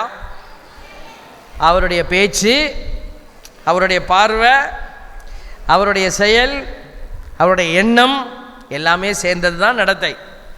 அப்போ இதெல்லாம் சரியாக இருக்கணும். ஆண்டவர் சொல்கிறார், உங்கள் நடத்தையிலெல்லாம் நீங்கள் தூயவராக இருங்க. பார்த்தீங்களா? 1 யோவான் 3:3. எத்தனை இடத்துல நான் கோட் பண்ணுறேன் பாருங்க. எதுக்கு இதெல்லாம் நான் எடுத்து வச்சு சொல்லிகிட்டு இருக்கிறோம்? ஆல்பர்ட் சாமி நான் விரும்பினதை சொல்லலை, பைபிளில் ஆண்டவர் சொல்லியிருக்கிறத நீங்கள் புரிஞ்சு கொள்ளுங்க. ஆண்டவர் எத்தனை இடத்துல வெளிப்பாடுகளை கொடுத்துட்டார் பார்த்தீங்களா? இப்போ நம்ம பைபிளை திறந்து படித்தாதான் இது தெரியும். பிரைஸ் எல்லாம் பைபிளை திறக்கணும், டெய்லி திறக்கணுமா? பைபிளை திறந்து வாசிச்சா தான் விடுதலை கிடைக்கும். இதெல்லாம் நமக்கு வெளிப்பாடு கிடைக்கும். இப்போ பைபிளை திறக்கணும்னா அதுக்கு முன்னாடி ஒரு வேலை செய்யணும். என்ன செய்யணும்? பைபிள் காசு கொடுத்து வாங்கணும். சாமியார் பெரியா தரேன்னு சொன்னார். பிரைஸ் எல்லாம் பைபிளை கோயிலுக்கு வரும்போது கொண்டுட்டு வரணும். கண்டதையும் தூக்கிட்டு வரோம், மொபைலில் தூக்கிட்டு வரோம், பவுச்சு தூக்கிட்டு வரோம், வாலெட்டு தூக்கிட்டு வரோம், எல்லாத்தையும் தூக்கிட்டு வரீங்க. பைபிளை தூக்கிட்டு வாங்க, ஒன்றும் நம்ம குறைஞ்சி போயிட மாட்டோம். ஆண்டவருக்காக விவிலியத்தை இல்லை சாமி, அது நம்ம பைபிள் தூக்கிட்டு போனால் ஒரு மாதிரியாக பேசுகிறாங்க சாமி. அந்த அவமானத்தை கூட தாங்கிறதுக்கு உங்களுக்கு மனசு இல்லை, அப்படி தானே? பேசிட்டு போட்டுமே. நான் பைபிள் தூக்கும் போது கூட என்ன பேசினாங்க தான். பெரிய ஆள் ஒரு அப்படியே பைபிளோட போகிறார். அப்படியே சாமியாருக்கே இந்த பேச்சு தான். 20 வருஷமாக தூக்குறேன், இப்போ யாரும் பேச மாட்டாங்க. இப்போ எல்லாத்துக்கும் தெரிஞ்சிருச்சு, இவன் தூக்கிட்டு தான் போவான். தேவ பிள்ளைகளே, நீங்களும் வெட்கப்படாதீங்க. ஆண்டவருடைய வார்த்தையை தூக்குங்க. இயேசுவையே தூக்குற பிள்ளைகளாக இருப்பீங்க. பிரைஸ் எல்லாம். அந்தோனியாருக்கு மிகப்பெரிய பாக்கியம் கிடைச்சிச்சு. மிகப்பெரிய பாக்கியம். என்ன பாக்கியம்? குழந்தை இயேசு கையில் வந்தார். குழந்தை இயேசுவை கையில் தூக்கிக்கிட்டு நின்னார். அவர் என்ன ஆண்டவர்கிட்ட இப்படி ஜெபம் பண்ணாரா? குழந்தை இயேசுவை வாருமையா, என் கரத்தில் நீர் வாருமையா, குழந்தை இயேசுவை உம்மை தூக்கக்கூடிய பாக்கியத்தை தாருமையா, இப்படி ஜெபம் பண்ணாரா? அவர் வேலையை அவர் செஞ்சாருங்க. அவர் எதுக்கு அழைக்கப்பட்டது? இறைவார்த்தைக்கு அழைக்கப்பட்டார். இறைவார்த்தையை தூக்கிக்கிட்டு போனார். எல்லாத்துக்கும் இறைவார்த்தையை இதயத்தில் தாங்கும்படி, இதயத்தில் அவங்க இறைவார்த்தையை தூக்குறபடி அவர் செஞ்சார். ஆண்டவர் அவருடைய கையில் இறங்கி வந்தார். Price the Lord. அப்போ நீங்கள் வார்த்தையை கையில் எப்பெல்லாம் தூக்குறீங்களோ, இப்போ நான் தூக்கிட்டு போகும்போது நான் மனசுக்குள்ளே நினச்சிப்பேன், யாரை தூக்கிட்டு போகிறேன்? என் இயேசு ஆண்டவரை நான் தூக்கிட்டு போகிறேன். குட்டி இயேசுவை தூக்கிட்டு போகிறேன். Price the Lord. குழந்தை இயேசுவை அன்பு செய்கிற பிள்ளைகள் கையில் என்ன வச்சுருப்பாங்க? இயேசுவின் அடையாளமாக இருக்கிற, வார்த்தையின் தெய்வத்தினுடைய அடையாளமாக இருக்கிற நற்செய்தி நூலை கையில் வச்சுருப்பாங்க. Price the Lord. நீங்கள் இங்கெல்லாம் பிரைஸ் தி லார்ட் சொல்லிவிட்டு வெளியில் போய் அவன் கிடக்கிறான் கும்பிட்ட பையன் சும்மா சொல்லுவான். ஆமாம், எதை வேற தூக்கிட்டு எங்கே வைக்கிறதுனே தெரிய மாட்டேங்குது அப்படி நினைக்கிறவங்க சொல்லுங்கள். Price the Lord. இதுலலாம் அட்டென்ஷனாக இருங்க. ஆனால் தூக்குறத மட்டும் கயிறு அவுக்கிறது இல்லை, பைபிளை தூக்குறது இல்லை. பாருங்க, 1 யோவான் 3:3 பைபிளில் இருக்க. டைம் இல்லை, நேரம் இல்லை, குறைவான நேரம். இன்றைக்கி முடிக்க போகிறோம் தியானத்தை. ஆனால் தியானம் தொடருது. நீங்கள் முடிச்சுட்டு அப்பாடா 3 நாளோட முடிச்சாச்சு, நாளைக்கு போய் கறி தின்னுட்டு படுத்துக்கலாம். இல்லை, தியானம் நாளைக்கு தான் நீங்கள் ஆரம்பிக்கணும். இனிமேல் இன்டென்சிவாக ஆரம்பிக்கணும். 40 நாள் ஒரு வெறித்தனமான ஓட்டம், ஆண்டவருக்காக உறுதியான ஓட்டம். Price the Lord. ஆமாம். 1 யோவான் 3:3 வாசிங்க. அவரை எதிர்நோக்கி இருக்கிற அனைவரும் அவர் தூயவராய் இருப்பது போல் தம்மையே தூயவராக்க வேண்டும். Price the Lord. இயேசு வருவார்ப்பா, வானத்தின் வீதிகளில் வருவார். ராஜா வருகிறார் ஆயத்தமாவோம். மேகங்களின் மீது ராஜா வருவார். அப்போது அவரை யார் எதிர்கொண்டு செல்ல முடியும்? நன்மை செஞ்சவங்க. இப்போ ஸ்கூலில் பிள்ளைங்க பரீட்சை எழுதுவாங்க இல்லையா? பரீட்சை எழுதிட்டு குட்டி பிள்ளைங்களாம் சொல்லுங்களேன் பார்ப்போம். எந்த பிள்ளை போய் டீச்சர்கிட்ட, டீச்சர் பரீட்சை எழுதினமே பேப்பரை எப்போ தருவீங்க, மார்க்கு போட்டு எப்போ தருவீங்கன்னு எந்த பிள்ளை கேட்கும்? நல்லா எழுதின பிள்ளை கேட்கும். பாஸ் ஆகுமோ ஃபெயில் ஆகுமோ தெரியலையே, அது போய் கேட்குமா? அது ஐயோ இன்றைக்கி கொடுத்துருவாங்களோ நாளைக்கு கொடுத்துருவாங்களோன்னு பயந்துக்கிட்டு கிடக்கும். அப்போ நீங்கள் பாஸ் ஆகுறீங்க பிள்ளைங்களா இருந்தீங்கன்னாக்க ஆண்டவர்கிட்ட கேட்பீங்க, அப்பா எப்போ வருவீங்க நீங்கள் அப்படி கேட்பீங்க. ஆண்டவரே இப்போ வேணாம் ஆண்டவரே, நான் கொஞ்சம் ஒரு மாதிரியா இருக்கேன், அடுத்த மாதம் பார்ப்போமா? தேவ பிள்ளைகளே பாருங்கள், அவரை எதிர்நோக்கி இருக்கிற இன்னைக்கு ராஜா வந்துட்டாருன்னா என்ன பண்ண போறீங்க? அவரை எதிர்நோக்கி இருக்கிற அனைவரும் அவர் தூயவராய் இருப்பது போல் தம்மையே தூயவர் ஆக்க வேண்டும். அப்போ தூய்மை என்பது ஆட்டோமேட்டிக்காக வந்து உட்கார்ந்திக்காது. நீங்கள் தூயவருக்கான செயல்களை செய்ய வேண்டும். பிரைஸ் தி லார்ட், ஹல்லேலூயா. ஆண்டவர் எதற்காக உங்களை இறைமக்களாக தெரிந்தெடுத்தார்? நீங்கள் சில என்ன நினைக்கலாம், என்கிட்ட வந்து கேட்பாங்க, ஏன் சாமி அவங்களுக்கு மற்றவங்களுக்கெல்லாம் இல்லாத ஒரு ப்ரெஷரை ஏன் நீங்கள் கிறிஸ்தவங்களுக்கு கொடுக்குறீங்க? ஏன் கிறிஸ்தவனுக்கு இவ்வளோ டென்ஷன், ஏன் இவ்வளோ கட்டளை? மற்றவங்களாம் நினச்சா கோயிலுக்கு போகிறாங்க, விசேஷம்னா கோயிலுக்கு போகிறாங்க. ஆனால் நமக்கு ஞாயிற்றுக்கிழமை மாரடிக்க வேண்டியிருக்கு. காலையிலேயே சொன்னேன் இல்லையா, ஆட்டிடியூடு ரொம்ப முக்கியம். இப்போ நீங்கள்லாம் நல்ல உள்ளத்தோடு வந்து உட்கார்ந்துருக்கிறீங்க. கொஞ்சம் பேர் தியானமா ஐயையோ அப்படின்னு நினச்சி ஓடியே போயிட்டாங்க. ஒருத்தர் வந்தார், நான் 5 மணி பூசைக்கு போயிடுவேன் ஃபாதர், 5 மணி பூசைக்கு போயிடுவேன். எனக்கு ரொம்ப சந்தோஷமாக இருந்துச்சு. 5 மணினா 4 மணிக்கே எந்திரிச்சு கிளம்பி வரணுமே அப்படின்னு. ஆமாம் ஃபாதர், நான் 10 வருஷமாக 5 மணி பூசைக்கு போயிடுறேன் ஃபாதர், மிஸ் பண்ணவே மாட்டேன் ஃபாதர். நம்ம பெருமையாக நினைக்கிறோம். அவர்கிட்ட கேட்டேன், எப்படி பிரதர், ஏன் 5 மணி அதிகாலையில் ஆண்டவரை தேடுறீங்களா? அவர் சொன்னால், இல்லை ஃபாதர், இந்த 5 மணி பூசைக்கு தான் அந்த வயசான ஃபாதர் வருவார். அவர் என்ன பிரசங்கம்லாம் பெருசாக அவர் வைக்க மாட்டார், மெயின் பேசுவார் ஃபாதர், என்னன்னே புரியாது. நம்ம அப்படியே ஒரு தூக்கம் போட்டு எந்திரிச்சோம்னாக்கா காணிக்கை பாட்டேன் எழுப்பி விட்றோம், கோரிக்கை தந்தோம். அப்படி எழுப்பி ஒரு பூசையை 5:30 மணி 5:40க்கெல்லாம் பூசையே முடிஞ்சிடும். அப்புறம் பையை எடுத்துக்கிட்டு அப்படியே கடத்தருவுக்கு போனேன்னா காய்கறி கறியெல்லாம் வாங்கி கொண்டு வந்து வீட்டில் போட்டுட்டு அப்படி போய் படுத்தேன்னா அரட்டை அரங்க என்ன, அப்புறம் என்ன பட்டிமன்றம் என்ன, எல்லாம் போய் மத்தியானம் சோத்துக்கு தான் நம்மளை எழுப்பாங்க. அப்போ சொன்னார், இதெல்லாம் சொல்லிட்டு சொன்னார், 5 மணிக்கு அந்த பூசையை ஒழிச்சு விட்டுட்டோம்னா அப்புறம் நிம்மதின்னு பாருங்க. அப்போ தான் நான் அவரை ஊற்று பார்த்தேன். பூசையை அன்பாக அவர் தேடி வரல, என்ன பண்ணுறாரு, ஒழிச்சு விட்றாராம். தேவ பிள்ளைகளை, கடின உள்ளத்தோடு நீங்கள் எதையும் செய்யக்கூடாது. ஏன் நமக்கு இந்த கஷ்டம், ஏன் நமக்கு இந்த சண்டே ஆர்டர்? நீ காலையிலேயே சொன்ன பாருங்களேன், நம்ம எல்லாருமே குருக்களாக கடவுள் தெரிந்தெடுத்திருக்கிறார். Price the Lord. அபிஷேகம் வாங்கினவங்க யாராவது இருக்கிறீங்களா? அபிஷேகிக்கப்பட்ட பிள்ளைகள் யாராவது இருந்தால் அவங்க மட்டும் சொல்லுங்கள், கை தூக்கி காட்டுங்க பார்ப்போம். அபிஷேகம் நான் வாங்கியிருக்கிறேன். 1 2 3 4 5. ஓகே, சரி. இப்படி கேட்போமே, ஞானஸ்தானம் வாங்கின பிள்ளைகள், திருமுழுக்கு வாங்கின பிள்ளைகள் இருந்தீங்கன்னா நல்லா தூக்கி காட்டுங்களேன் பார்ப்போம். வெளியில் இருக்கிறவங்களாம் வாங்கலை போல இருக்க, முன்னாடி உட்காந்துருக்கவங்களாம் கையை தூக்கலையே, கை ஆட்டுங்க பார்ப்போம். அப்படி வெரி குட், தேங்க்யூ. நான் எல்லாத்தையும் பார்ப்பேன், ஆனால் வெளியில் இருக்கிறவங்களாம் தப்பிக்க முடியாது. Price the Lord. இப்போ பாருங்கள், இந்த பேப்டிசத்தில் என்ன நடக்குன்னு நமக்கு தெரியல. குருத்துவ அபிஷேகம் வருதுங்க, குருத்துவ அபிஷேகம் வருது. ஆண்டவர் இயேசு கிறிஸ்துவிடமிருந்து குருத்துவ அபிஷேகம் இறங்கி வருது. அது எல்லாருக்கும் ஒரே அபிஷேகம்தான். பாருங்க, நாங்கள் குருவாகிற போது எங்களுடைய கையில் எண்ணெயை பூசி ஆயிரங்களை திருநிலைப்படுத்தினார். கிறிஸ்ம ஆயில், ஒரு இடத்துல கரிஸ்ம ஆயில்ன்ட்டான். யாரோ சினிமா நடிகையா, அந்த அம்மா பூசுகிற எண்ணெயை நம்ம ஏன் பூசணும்? இது கிறிஸ்ம ஆயில், மாற்றியெல்லாம் சொல்லிடப்படாது. பாருங்க, ஆயர் திருநிலைப்படுத்தப்படுறார் இல்லையா? ஒரு குருவானவரை கூப்பிட்டு ஆயரா திருநிலைப்படுத்துகிறாங்களே, அப்போ அவங்க தலையில் என்ன எண்ணெய் பூசுகிறாங்க? அதே கிறிஸ்ம ஆயில் தான். பாருங்க, ஒருவர் ஆயராக்கப்படுகிற பொழுது எந்த எண்ணெய் பூசப்பட்டு அவர் ஆயராக திருநிலைப்படுத்தப்பட்டாரோ, ஒரு இளைஞனை அழைத்த யார் அவர் கரங்களிலே இந்த கிறிஸ்ம எண்ணெயை பூசி அவரை அவர்கள் அபிஷேகம் செய்தார்களோ குருவாக, அதே எண்ணெய் தான் நீங்கள் திருமுழுக்கிலே குழந்தையாக இருந்த பொழுது உங்கள் தலையில் உச்சந்தலையிலே இந்த கிறிஸ்மா என்கிற அபிஷேக எண்ணெய் பூசப்பட்டு குருவாக நீங்கள் அபிஷேகிக்கப்பட்டீர்கள். கரம் தட்டி கடவுளுக்கு நன்றி செலுத்துங்க. பிரைஸ் தி லார்ட், ஹல்லேலூயா. பாருங்க, இப்போ நன்மை கொடுத்துக்கிட்டு இருக்கோம். ஒரு கிறிஸ்தவருக்கு நன்மை கொடுக்குறோம், கிறிஸ்தவர் அல்லாதவர் இங்கே இருக்கிறாங்க, நன்மை கொடுக்கலாமா? ஏன் கொடுக்கக்கூடாது? இந்த குருத்துவ அபிஷேகம் அவர் வாங்கலை. He is not a priest. இப்போ நீங்கள் இங்கே யாராவது குரு எங்கன்னு கேட்டிங்கன்னா நீங்கள் என்ன பண்ணுவீங்க? குருவா அந்த ரூமில் உட்காந்துருக்காரு இப்போ, அப்போ நீ யார்? அதுதான் இங்கே பிரச்சனையே. இதைத்தான் நீங்கள் நிறைய பேர் கதவை தட்டுறாங்க. பைபிள் வச்சுட்டு ஹலோ பிரதர், அபிஷேகம் வாங்கிட்டீங்களா? அபிஷேகம் இல்லை. அபிஷேகம் வாங்கலையா? எங்கே எங்கள் சாமியார் கொடுத்தாரு?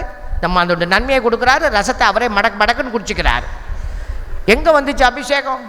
பங்கு பெற வேலை எவன் கேட்குறான்? இந்த பிரச்சனையே எவன் கேட்டான்? சந்தா நான் கொடுக்குறேன். பிரச்சனை எங்கே போயிடுச்சு பார்த்தீங்களா? அபிஷேகம் வாங்கின புரியல, நம்ம எதையோ பேசிகிட்டு இருக்கிறோம். நீங்கள் திருமுழுக்கு பெற்ற பிள்ளைகள் எல்லாமே அபிஷேகிக்கப்பட்ட பிள்ளைகள். ஹல்லேலூயா. அதனால தான் இப்போ பாவம் செஞ்சிட்டீங்க, ஒரு சாவான பாவம், நன்மை வாங்கலாமா சிஸ்டர்? நீங்கள் சொல்லுங்கள். பாவம் சாவான பாவத்தோட நன்மை வாங்கலாமா? வாங்கக்கூடாது. ஏன் வாங்கக்கூடாது? ஏன் வாங்கக்கூடாது அப்படின்னா, பாவம் இருக்கிற இடத்துல இந்த குருத்து அபிஷேகம் மூடப்படுது. பாவம் என்னத்தை மூடிடுது? பேப்டிஸ்மல் கிரேஸை அது மூடிடுது. புரியுதா? இப்போ பேப்டிஸ்மல் கிரேஸை இந்த பாவம் எடுத்துருது. அப்போ அந்த இடத்துல என்ன இல்லை? உங்கள் குருத்து அபிஷேகத்தை அது மூடி வச்சிருது. You are not a priest. அதனால் நீ நன்மை வாங்கக்கூடாது. இப்போ புரியுதா? கான்டெக்ஸ்ட் புரியுதுங்களா? பாவம் செஞ்சவொன்னே ஏன் நன்மை வாங்கக்கூடாதுன்னு சொல்கிறாங்கன்னு. அப்போ மீண்டும் போய் நீங்கள் பாவ அறிக்கை செய்து உங்கள் பாவத்துக்காக மனம் வருந்தி மன்னிப்பை கேட்ட பிற்பாடு கடவுள் அவருடைய பரிசுத்த இரத்தத்தில் உங்களை கழுவி அந்த பாவத்தினுடைய இதை அகற்றி உங்களை மீண்டும் புதுப்பிச்சிருவார். ஊதாரி மைந்தன், அவன் பெரிய மனக்காரன் தானே, எல்லாத்தையும் இழந்தாலும் ஆனால் அவன் பிச்சைக்காரனாக மாறிட்டான். பார்த்தீங்களா? அவன் பை நேச்சர் அவன் பெரிய பணக்காரன் தான், அவங்ககிட்ட இருந்துச்சு அந்த ஆற்றல். அவன் என்ன செஞ்சான்? ஆனால் பண்ணிக்கிட்ட உட்காந்துருந்தான். இதுதான் பாவ நிலையில் இருக்கிறவங்க கடந்து போகிற விஷயம். அப்போ அவன் என்ன செய்தான்? மீண்டும் எழுந்துச்சு அப்பாட்ட போவேன்னா வந்தான். அப்பா என்ன பண்ணார்? அவனுடைய மீண்டும் ஆட்சியை அவனுக்கு கொடுத்தாரு. ஹல்லேலூயா. இதை தான் நீங்கள் பாவ சங்கீதத்தில் போய் செய்யும்போது நீங்கள் இழந்த அந்த பேப்டிஸ்மல் கிரேஸ், ஞானஸ்தான திருமுழுக்கினுடைய அருளை மீண்டும் கடவுள் உங்களுக்கு கொடுத்துருவார். அந்த இடத்துல மீண்டும் நீங்கள் குருவாக எழுந்திருச்சிருவீங்க. அப்போ அந்த அபிஷேகத்தோடு போய் நன்மை வாங்கலாம் நீங்கள். இதுதான் கான்டெக்ஸ்ட்டு. அப்போ பாருங்கள், இந்த தூய்மையினுடைய ஆற்றலை நம்ம பேசிக்கிட்டே இருக்கிறோம். அதில் இந்த விஷயத்தை நீங்கள் புரிஞ்சு கொள்ளணும். அப்போ நற்கருணையினுடைய ஆற்றலுக்குள்ளே நம்ம போகிற பொழுது இந்த தூய்மையின் அடையாளம் ரொம்ப முக்கியமான ஒரு விஷயம். அப்போ இந்த தூய்மையை நம்ம எப்படி பெற்றுக்கொள்வது? எல்லாரும் தூயவராக இருக்கணும். அப்போ கடவுள் அதுக்கு தான் உங்களை என்னையும் தெரிந்தெடுத்தார். இந்த உலகம் பார்க்கணும், இதோ ஒரு இனம் இருக்கிறது, கடவுளால் தெரிந்தெடுக்கப்பட்ட ஒரு இனம் இந்த ஆலயத்துக்கு வருவாங்க, அவங்க இப்படி தான் வாழ்வாங்க. எங்கள் திருச்சியில் ஒரு மக்கள் கூட்டம் இருக்கிறாங்க. அவங்க வீடெல்லாம் அப்படி கட்ட மாட்டாங்க, ஒரு கூரை தான் போடுவாங்க. மெய்வழி சாலைன்னு சொல்லி ஒரு மக்கள் இனம் இருக்குது, கேள்விப்பட்டிருக்கீங்களா? அவங்க ஒரு கூட்டமாக வாழ்வாங்க. அவங்க தலையில் ஒரு டர்பன் கட்டியிருப்பாங்க. அவங்கக்கிட்ட ஃபேன் இருக்காது, லைட்டு கிடையாது, வீட்டுக்கு கதவு கிடையாது. இந்த செய்தியெல்லாம் யூடியூப்பில் போட்டு பாருங்கள், அவங்கள பற்றி தெரியும். இப்போ அப்படி ஒருத்தவங்க வாழ்கிறாங்கன்னு நம்ம பார்க்குறோம்ல, இந்த காலத்தில் இப்படியா அப்படின்னு அவங்க வேணும்னா வாழ்கிறாங்க. இப்போ அதே போல் கடவுள் தான் விரும்புகிற இனமாக ஒரு இனம் இந்த இடத்துல இருக்கணும்னு விரும்புகிறாரு. அதுக்கு தான் உங்களை எல்லாம் கூப்பிட்டுருக்கிறாரு, நம்மளெல்லாம் தெரிந்தெடுத்திருக்கிறாரு. அந்த இனத்தினுடைய அந்த தெரிவு அதுக்கு தான். பாருங்கள், ஏன் இறைமக்களாக நீங்கள் தெரிந்தெடுக்கப்பட்டுள்ளீர்கள், ஏன் எனக்கு மட்டும் இந்த கஷ்டம் அப்படின்னு கேட்குறவங்களுக்கு இறை செய்தி 1 பேதுரு 1:2 சொல்லுது பாருங்க. நீங்கள் அருளும் அமைதி உங்களோட இருக்கட்டும், இயேசு கிறிஸ்துவுக்கு கீழ்ப்படியவும் அவரது இரத்தத்தால் தூய்மையாக்கப்படவும் நீங்கள் தூயாவியால் இறைமக்களாக தெரிந்தெடுக்கப்பட்டுள்ளீர்கள். Price the Lord. தூயாவி எதுக்கு உங்களை இறைமக்களாக தெரிந்தெடுத்திருக்கிறாரு? கிறிஸ்துவுக்கு கீழ்ப்படியணும். அவர் யாருக்கு கீழ்ப்படிஞ்சார்? தந்தைக்கு கீழ்ப்படிஞ்சார். இப்போ தந்தை ரெஸ்பான்சிபிலிட்டி இயேசுக்கிட்ட விட்டுட்டார். இப்போ நம்ம யாருக்கு கீழ்ப்படியணும்? இயேசு கிறிஸ்துவுக்கு கீழ்ப்படியணும். இப்போ இயேசு கிறிஸ்துவுக்கு கீழ்ப்படியணும்னா என்ன? அவருடைய சுருவம் எங்கே இருக்கோ போய் தொட்டுக்கு அப்படியே கும்பிட்டுக்கிட்டே இருக்கணுமா? வார்த்தைக்கு கீழ்ப்படியணும். இதான் இயேசு கிறிஸ்து. இப்போ வார்த்தைக்கு கீழ்ப்படியவும் அவரது இரத்தத்தால் தூய்மையாக்கப்படவும் நீங்கள் தூயாவியால் இறைமக்களாக தெரிந்தெடுக்கப்பட்டிருக்க. இரத்தத்தால் தூய்மையாக்கப்படுறதுனா என்ன? இயேசு கிறிஸ்துவை போல இரத்த சாட்சியாக நீ மாறு. அப்போ ரத்தம் சிந்தணும் அப்படின்னா என்ன? டெய்லி கையை கிழிச்சி ஒரு 10 சொட்டு ரத்தம் அப்படி இல்லை, நன்மைகள் செய்து இயேசுவை போல சாட்சியாக மாறு. தூய்மைங்கிறது பாடுகளை ஏற்றுக்கொள்வது. Price the Lord. இப்போ இயேசுவை தூயவர் தூயவர் தூயவர்னு நம்ம பூசையில் பாடுறோம். எதனால் இயேசுவை தூயவர்னு நீங்கள் சொல்கிறீங்க? இயேசு போய் தொழுநோயாரை தொட்டு சுகப்படுத்தினாரு, அதனாலயா? இல்லை. இயேசு 5000 பேருக்கு சாப்பாடு போட்டாரே, அதனாலயா? இல்லை. இயேசு இன்னைக்கு உருமாற்றம் நற்செய்தியில் வரப்போகுது இல்லையா, உருமாறினார், அதனாலயா? அப்போ எதனால் இயேசுவை தூயவர் தூயவர் தூயவர் வான் படைகளின் ஆண்டவர் அப்படிலாம் பாடுறோமே, எதுக்கு? பாருங்க, அந்த பாருங்க சிலுவை, திருச்சிலுவை கோயில் இந்த பற்றி இருக்கு பார்த்தீங்களா, திருச்சிலுவை. கல்வாரி மலையில் அவர் கரங்களை விரித்து ரத்தம் சிந்தினார், அதனால தான் அவரை தூயவர் தூயவர் தூயவர்னு பாடுறோம். இப்போ தூய்மையினுடைய அடையாளம் எது? இதுதான், சிலுவை. இதைத்தான் இயேசு சொல்கிறாரு, தூய உள்ளத்தோர் பேறு பெற்றோர்னா யார்? ஆண்டவருக்காக துன்பங்களை தாங்குகிறவர்கள். இந்த உலகத்தை காப்பாற்றுறதுக்கு கடவுளுக்கு என்ன வேணும்? அவனுடைய துன்பம் என்னுடைய துன்பம் வேணும். எப்படிப்பட்ட துன்பம் வேணும்? அடுத்தவனை போய் ஏமாற்றி பிடுங்குற துன்பமா? திருட்டு பயலாக இருந்து அதனால் உனக்கு துன்பம் வந்துச்சுன்னா அந்த துன்பம் இல்லை. பேதுரு சொல்கிறார் அவருடைய கடிதத்தில், நீ கொலைகாரனாகவோ திருடனாகவோ இருந்து அதனால் துன்பப்பட்டினா அந்த துன்பம் கடவுளுக்கு வராது. நன்மைகள் செய்து நீ துன்புற்றின்னா அந்த துன்பம் கடவுளுக்கு போய் சேருது. இந்த துன்பத்தை வச்சு கடவுள் என்ன செய்கிறாரு? அந்த துன்பத்தை வச்சு தான் கடவுள் இந்த உலகத்தை காப்பாற்றிக்கிட்டு இருக்கிறாரு. இது யாருக்கும் தெரியவே தெரியாது. இன்றைக்கி நம்ம ஒருத்தல்னு சொல்கிறோமே, நீங்கள் விற்கணும் அவசியம் இல்லை. அந்த ஒருத்தலில் என்ன நடக்குது? நம்ம கிறிஸ்தவர்கள் மட்டுமா ஒருத்தல் செய்கிறோம்? இந்து மக்களை பாருங்கள், காலில் ஒன்றுமே போடாமல் வெயிலில் நடக்கிறாங்களா இல்லையா? ரோட்டில் நான் பார்த்துருக்குறேன். அவங்களுக்கு யார் சொல்லி கொடுத்தா? இதை ஆண்டவர் வெளிப்படுத்தி இருக்கிறார். அவங்களுக்கும் மேலெல்லாம் குத்திக்கிறாங்களா, அழகு குத்திக்கிறாங்களா? பார்த்துருக்கீங்கல்ல, நம்ம பார்த்து சிரிச்சுக்கிட்டு கூட போயிருப்பீங்கல்ல. அப்போ அவங்க எவ்வளோ பெரிய ஒருத்தலை கடந்து வராங்க பாருங்கள். அப்போ அதை கடவுளுக்கு செய்கிறாங்க. எந்த தெய்வங்கிறத நம்ம இப்போ பேச தேவையில்லை. அப்போது ஒருத்தல் என்பது தங்களை நம்ம ஒருத்து கொள்வது, நம்மளை ஒடுக்கி கொள்வது, நன்மை செய்து துன்புறுவது. இதெல்லாம் கடவுளுக்கு நேராக போகுது. தேவ பிள்ளைகளை, இந்த ஒரு குழந்தை கேன்சரில் சாகிற வீடியோவை எனக்கு அனுப்பிட்டாங்க. அதை பார்த்துட்டு எனக்கு தூக்கமே வரல. ஆண்டவர்கிட்ட ஜெபம் பண்ணேன். இப்போ நிறைய எங்கள் அப்பா கேன்சரில் கஷ்டப்பட்டப்போ அந்த கேன்சர் ஹாஸ்பிட்டலில் குழந்தைங்க தலையிலலாம் கோடு போட்டுக்கிட்டு குட்டி பிள்ளையெல்லாம் அப்படி இப்படி போகும். ரொம்ப வேதனையாக இருந்தது. இதெல்லாம் மனசுக்குள்ளே இருந்துச்சு. ஒரு நாள் பாப்பர் சார் ஃப்ரான்சிஸு சொன்னார், ஒரு இது மாதிரி ஊனமாக பிறக்கிற பிள்ளைகள் எல்லாம் போய் பார்த்தார். ஸ்பெஷல் சில்ட்ரனை பார்க்க போனார். அப்போ அவர் சொன்னார், they are wounds of Christ அப்படின்னார். இதெல்லாம் எனக்கு ஆண்டவர் வெளிப்படுத்தினது நான் உங்ககிட்ட பேசிகிட்டு இருக்கிறேன். இவங்க வூண்ட்ஸ் ஆஃப் கிரைஸ்ட்னு சொன்னார். கிறிஸ்துவின் காயங்கள் இவங்க அப்படின்னார். ஒரு நாள் பைபிள் வாசிக்கிட்டு இருக்கும் போது இந்த தாட்டு எனக்கு மண்டையை உடச்சிச்சு. ஒருத்தர் ஊனமாய் பிறந்தது இவர் செய்த குற்றமா, இவர் பெற்றோர் செய்த குற்றமான்னு இயேசுகிட்ட கேட்குறாங்கல்ல. இயேசு என்ன சொன்னார்? Very good. கடவுளுடைய மாட்சி இவரில் வெளிப்பட வேண்டும் என்று இருக்குது. இவர் செய்த குற்றம் பெற்றோர் செய்த குற்றம்லாம் இல்லை. கடவுளுடைய மாட்சி பாருங்க, அவரால் நடக்க முடியல. கடவுளுடைய மாட்சி இவர்கிட்ட என்ன இருக்குது? புரியல. அப்போ இன்றைக்கி நமக்கு நிறைய பேருக்கு புரியல. இன்றைக்கி புரிஞ்சுக்கங்க. ஒரு ஊனமுற்ற நிலையில் குழந்தை பிறந்திருக்கு அப்படின்னா இட்ஸ் அ ஸ்பெஷல் சைல்டுன்னு சொல்கிறோம்.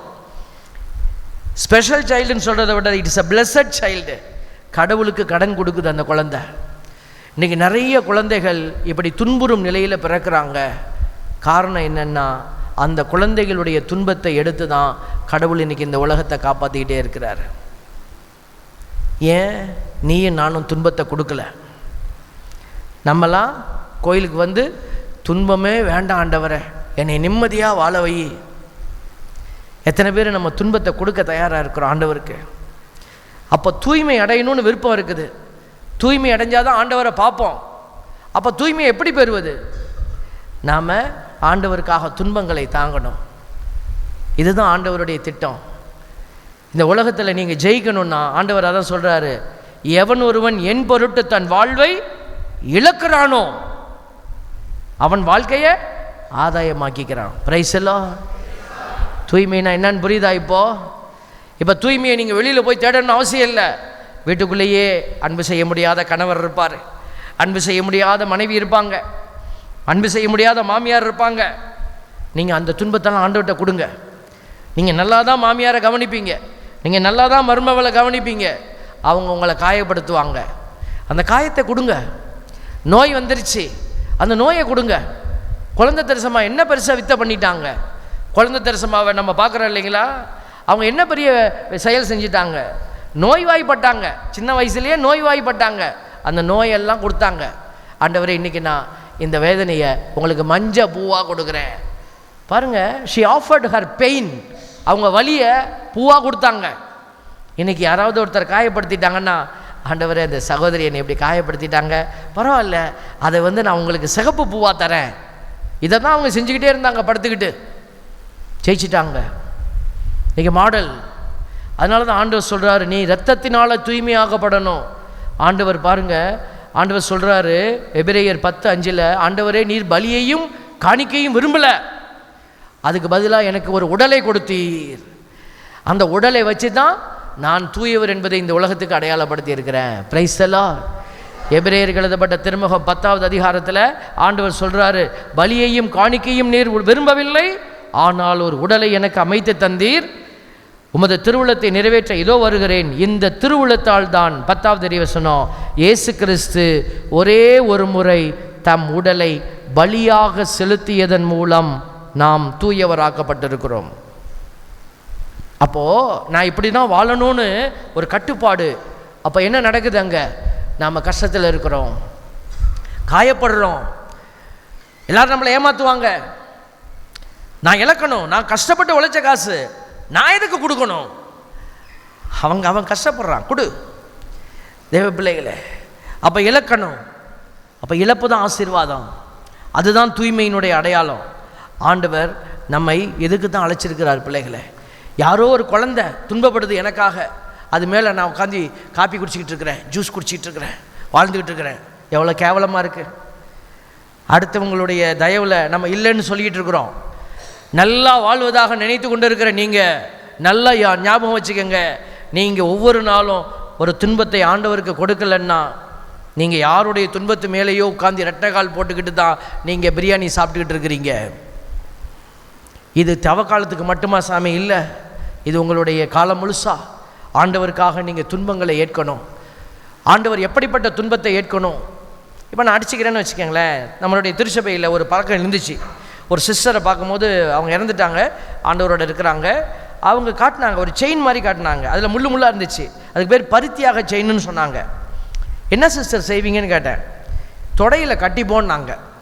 ஐயோ குத்துமே இதுன்னு. ஆமாம், குத்தும், ரத்தம் வரும், புண்ணாயிடும். ஆனால் நாங்கள் வெளியில் சொல்லக்கூடாது. நாங்கள் உள்ளேயே வச்சு நாங்கள் மருந்து போட்டு நாங்கள் அதை சரிப்படுத்திக்கணும். அப்புறம் இந்த தொடையில் புண்ணு வந்தால் இந்த தொடையில் கட்டிப்போம். முன்னாடியெல்லாம் நீங்கள் புனிதர்களோட வாழ்க்கை வரல எடுத்து வச்சு பார்த்தீங்கன்னா அவங்க டெய்லி 10 கசையடி அடிச்சுப்பாங்க, கசைகளால் அடிப்பாங்க. இதெல்லாம் இருந்தது. இப்போ இதெல்லாம் இல்லை. அதற்கு பதிலாக இப்போ நான் அடிச்சுக்கிட்டேன்னா என்ன நடக்கும்? என் உடலை துன்பப்படுத்திக்கிறேன். அதை விட அடுத்தவங்களுக்கு நன்மை செய்து துன்புறு. லூக்கான செய்தி 11:41 சொல்லுது, உட்புறத்தில் உள்ளவற்றை தர்மமாக கொடு, அப்போ உனக்கு அனைத்தும் தூய்மையாக இருக்கும். பிரைஸ் எல்லாம். சிஸ்டர் சுப்பீரியர் தானே நீங்கள்? சுப்பீரியர் சிஸ்டர்ஸ், உங்கள் கான்வென்ட்டில் இருக்கிற சிஸ்டர் எல்லாம் ஏஞ்சல் மாதிரி இருக்கிறாங்கன்னு நீங்கள் சொல்லுவீங்களா? இந்த கேள்வியை ஏயா பப்ளிக்கில் கேட்குற? நான் என்ன அப்புறம் எப்போ பொய் சொல்ல வைக்கிறியா என்ன? ப்ரைஸ் எல்லாம் பரவாயில்ல இருக்கட்டும். பாருங்கள், ஒரு சுப்பீரியருக்கு தெரியும் கம்யூனிட்டியை வழி நடத்துறது எவ்வளோ கஷ்டம்னு. ஒரு அழைக்கப்பட்டவங்களுடைய வாழ்க்கையை, நாங்கள் ஒரு கூட்டு வாழ்க்கையை வாழ்கிறோம். அப்போது ஒருத்தரோட ஒருத்தர் வாழுகிற பொழுது இந்த விழுமியங்களை நம்ம என்ன செய்யணும்? கொடுக்க வேண்டி இருக்கும். எதை? லூக்கா 11:41, உட்புறத்தில் உள்ளவற்றை தர்மமாக கொடுக்கணும். அது என்னது? அன்பு, மகிழ்ச்சி, பொறுமை, பரிவு, கனிவு, நன்னயம், தன்னடக்கம், நம்பிக்கை, அமைதி, பொறுமை, இதெல்லாமே பிரைஸ் எல்லாம் தூய ஆவியாரின் கனிகள். தூய ஆவியாரின் கனிகள் எல்லாம் உங்களுக்குள்ளே இருக்குது. நம்ம போய் கேட்டுருக்கோம், அன்பை கொடு ஆண்டவரே. ஆண்டவர் சொல்கிறார், உங்கள்கிட்ட எல்லாத்தையும் நான் கொடுத்துட்டேன், இப்போ நீ எப்படி கொடுக்கணும்? அன்பை எடுத்து கொடுக்கணும். அன்பு இல்லாத இடத்துல தானே நீ கொடுக்கணும். வீட்டுக்குள்ளே போகிறீங்க, லைட்டு இல்லை, கரண்ட் ஆஃபு, என்ன செய்வீங்க? உடனே ஒரு மெழுகு திரியை கொளுத்துவீங்க. பார்த்தீங்களா? தேவையில்லாத நேரத்தில் கொளுத்த மாட்டீங்க இல்லையா? அப்போ எங்கே எது இல்லையோ அங்கே தான் நீங்கள் வெளிச்சமாக மாறணும். அதுக்கு தான் ஆண்டவர் உங்களை விளக்கு தண்டா வச்சிருக்கிறாரு. பிரைஸ் எல்லாம். அவங்க அன்பை கொடுத்தா நான் கொடுப்பேன். ஆண்டவர் சொல்கிறாரு, அவன் கொடுப்பான்னு தெரிஞ்சு கொடுத்தீன்னா அதில் என்ன இருக்குது? அங்கேருந்து வராதுன்னு தெரிஞ்சும் நீ கொடுத்தினா தான் அந்த ஆசீர்வாதம் என்னக்கிட்ட வரும்னு சொல்கிறாரு. பிரைஸ் எல்லாம். அவங்க எனக்கு திருப்பி கொடுத்துருவாங்கன்னு செஞ்சு கொடுத்தீங்கன்னா அதில் என்ன இருக்குது? திருப்பி வராது, ஆனால் நான் செய்வேன். பார்த்துங்க, இதுதான் ஆண்டவர் நமக்கு கொடுத்துருக்கிற அழைப்பு. ஆண்டவர் இதுக்கு தான் இந்த தவக்காலத்தில் தூயவராய் மாறுங்கன்னு சொல்லி நமக்கு வழியை காட்டி கொடுக்குறாரு. Praise the lord. ஹல்லேலூயா. அதனால் இந்த தூய்மையினுடைய அடையாளத்தை நீங்கள் புரிந்து கொண்டு இந்த தவ நாட்களில் இந்த காரியத்தை எல்லாம் உணர்ந்து பயணித்து பாருங்கள். தூயவர் என்பது வேறு ஏதோ இல்லை, விஷயம் பெரிய வித்தையெல்லாம் இல்லை. இது ரொம்ப கஷ்டமான விஷயம். நம்ம கூட இருக்கிறவங்க அன்பை கொடுக்காத போது நீங்கள் அன்பை கொடுக்கணும். கூட இருக்கிறவங்க இரக்கத்தை கொடுக்காத போது நீங்கள் இரக்கத்தை கொடுக்கணும். நான் அவசரமாக எங்கேயாவது கிளம்பிக்கிட்டு இருப்பேன், அப்போ தான் வந்து யாராவது வந்து நம்மக்கிட்ட பேசுவாங்க.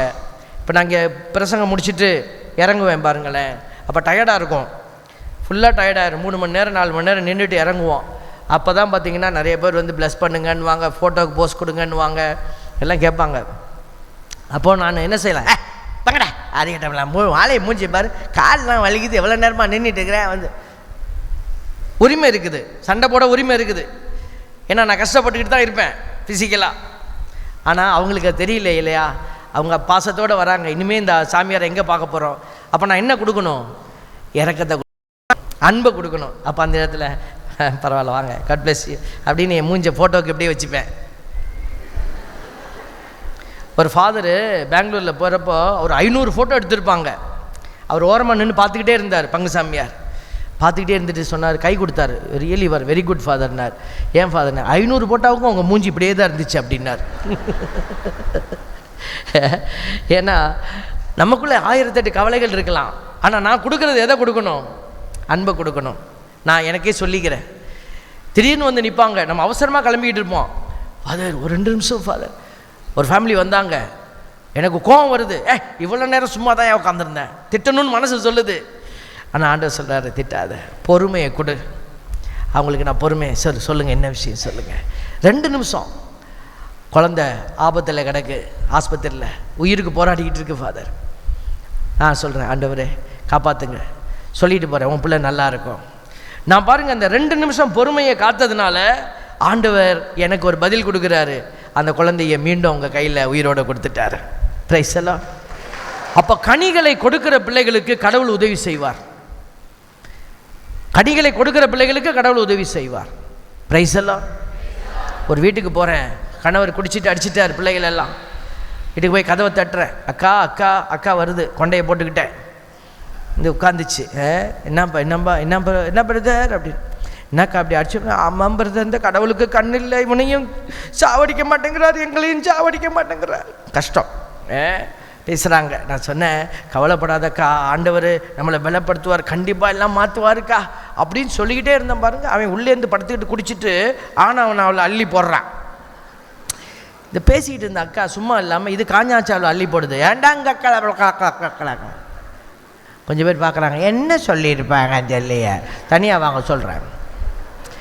நான் கேட்டேன், ஏக்கா என்னக்கா, அவன் தான் குடிச்சிட்டு பேசுகிறான், நீ குடிக்காத, அவன் ஒரு வார்த்தை பேசுகிறான், நீ 4 வார்த்தை பேசுறியாக்கா, எப்படிக்கா விளங்கும் அப்படி சொல்லிக்கிட்டே இருந்த பாருங்க. அவன் குண்டை தூக்கி என் தலையில் போட்டான். யாரடி அவன்? அவனா இவன்? நான் தூக்கிட்டேன். ஐயோ, பிசாசு நன்மைகள் செய்ய போகிற இடத்துல தான் வேலை செய்யும். அதனால் நீங்கள் போராடுகிற போது கலங்காதீங்க, பொறுமையோடு போராடுங்க. ஆண்டவர் நீங்கள் செய்கிற ஒவ்வொரு இன்ச்சும், இங்கே வந்து உட்காந்துருக்கிறது எவ்வளோ கஷ்டம் கடவுளுக்கு நல்லா தெரியும். வீட்டில் டிவியில் பார்த்துக்கலாம், டிவியில் எப்படி பார்க்கலாம், காலில் 2 கால் போட்டுக்கிட்டு இப்படி நல்லா சாஞ்சிக்கிட்டு, கையில் ஒரு கை சூப்பு எடுத்துக்கிட்டு, ஒரு காப்பி எடுத்துக்கிட்டு, அவர் பாடுபட மனமு வந்து தம்மை கையளித்த போது அப்பத்தை எடுத்து, இவர் கையில் இருக்கிற சூப்பை எடுத்து, அவர் வான் உயர்த்தி, இவர் வாய்க்கு உயர்த்தி, ஆண்டவரே நல்லா தான் இருக்கும். இங்கே எப்படி சூப்பு குடிக்க முடியுமா? காலை கூட நீட்ட முடியல. கொஞ்சம் பேர் திட்டிக்கிட்டு தான் உட்காந்துருப்பீங்க. பிரைஸ் எல்லாம். தேவ பிள்ளைகளை எந்திரிச்சு நிற்போமா, எந்திரிப்போமா. ஆண்டவர் உங்களுக்கு துணை செய்வார். நீ கடந்து செல்கிற ஒவ்வொரு காயங்களும் வலிகளும் உன்னை தூய்மையாக்குகிற பரிசுத்த அபிஷேகம் ஆண்டவர் இப்பொழுது இந்த பலியின் வழியாக உங்களை அபிஷேகிக்க போறார், ஆசீர்வதிக்க போறார். ஆண்டவர் சொல்றாரு, கலங்காத, திகையாத, உன்னுடைய துன்பங்கள் எல்லாம் மாட்சியாய் மாறப்போகிறது, உன்னுடைய கஷ்டங்கள் எல்லாம் வெற்றியாய் மாறப்போகிறது.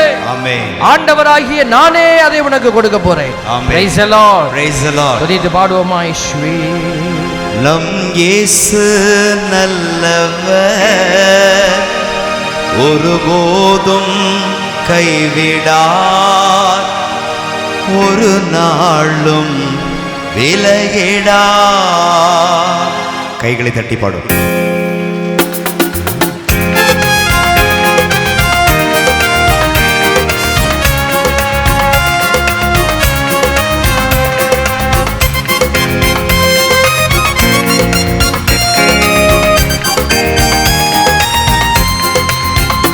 நம் இயேசு நல்லவர், ஒருபோதும் கைவிடார், ஒரு நாளும் விலகிடார். நம் இயேசு நல்லவர், ஒருபோதும் கைவிடார், ஒரு நாளும் விலகிடார். ஒன்று சேர்ந்து நாம் துதிப்போம், சாத்தானை மிதிப்போம், தேசத்தை சுதந்தரிப்போம். ஒன்று சேர்ந்து நாம் துதிப்போம், சாத்தானை மிதிப்போம், தேசத்தை சுதந்தரிப்போம்.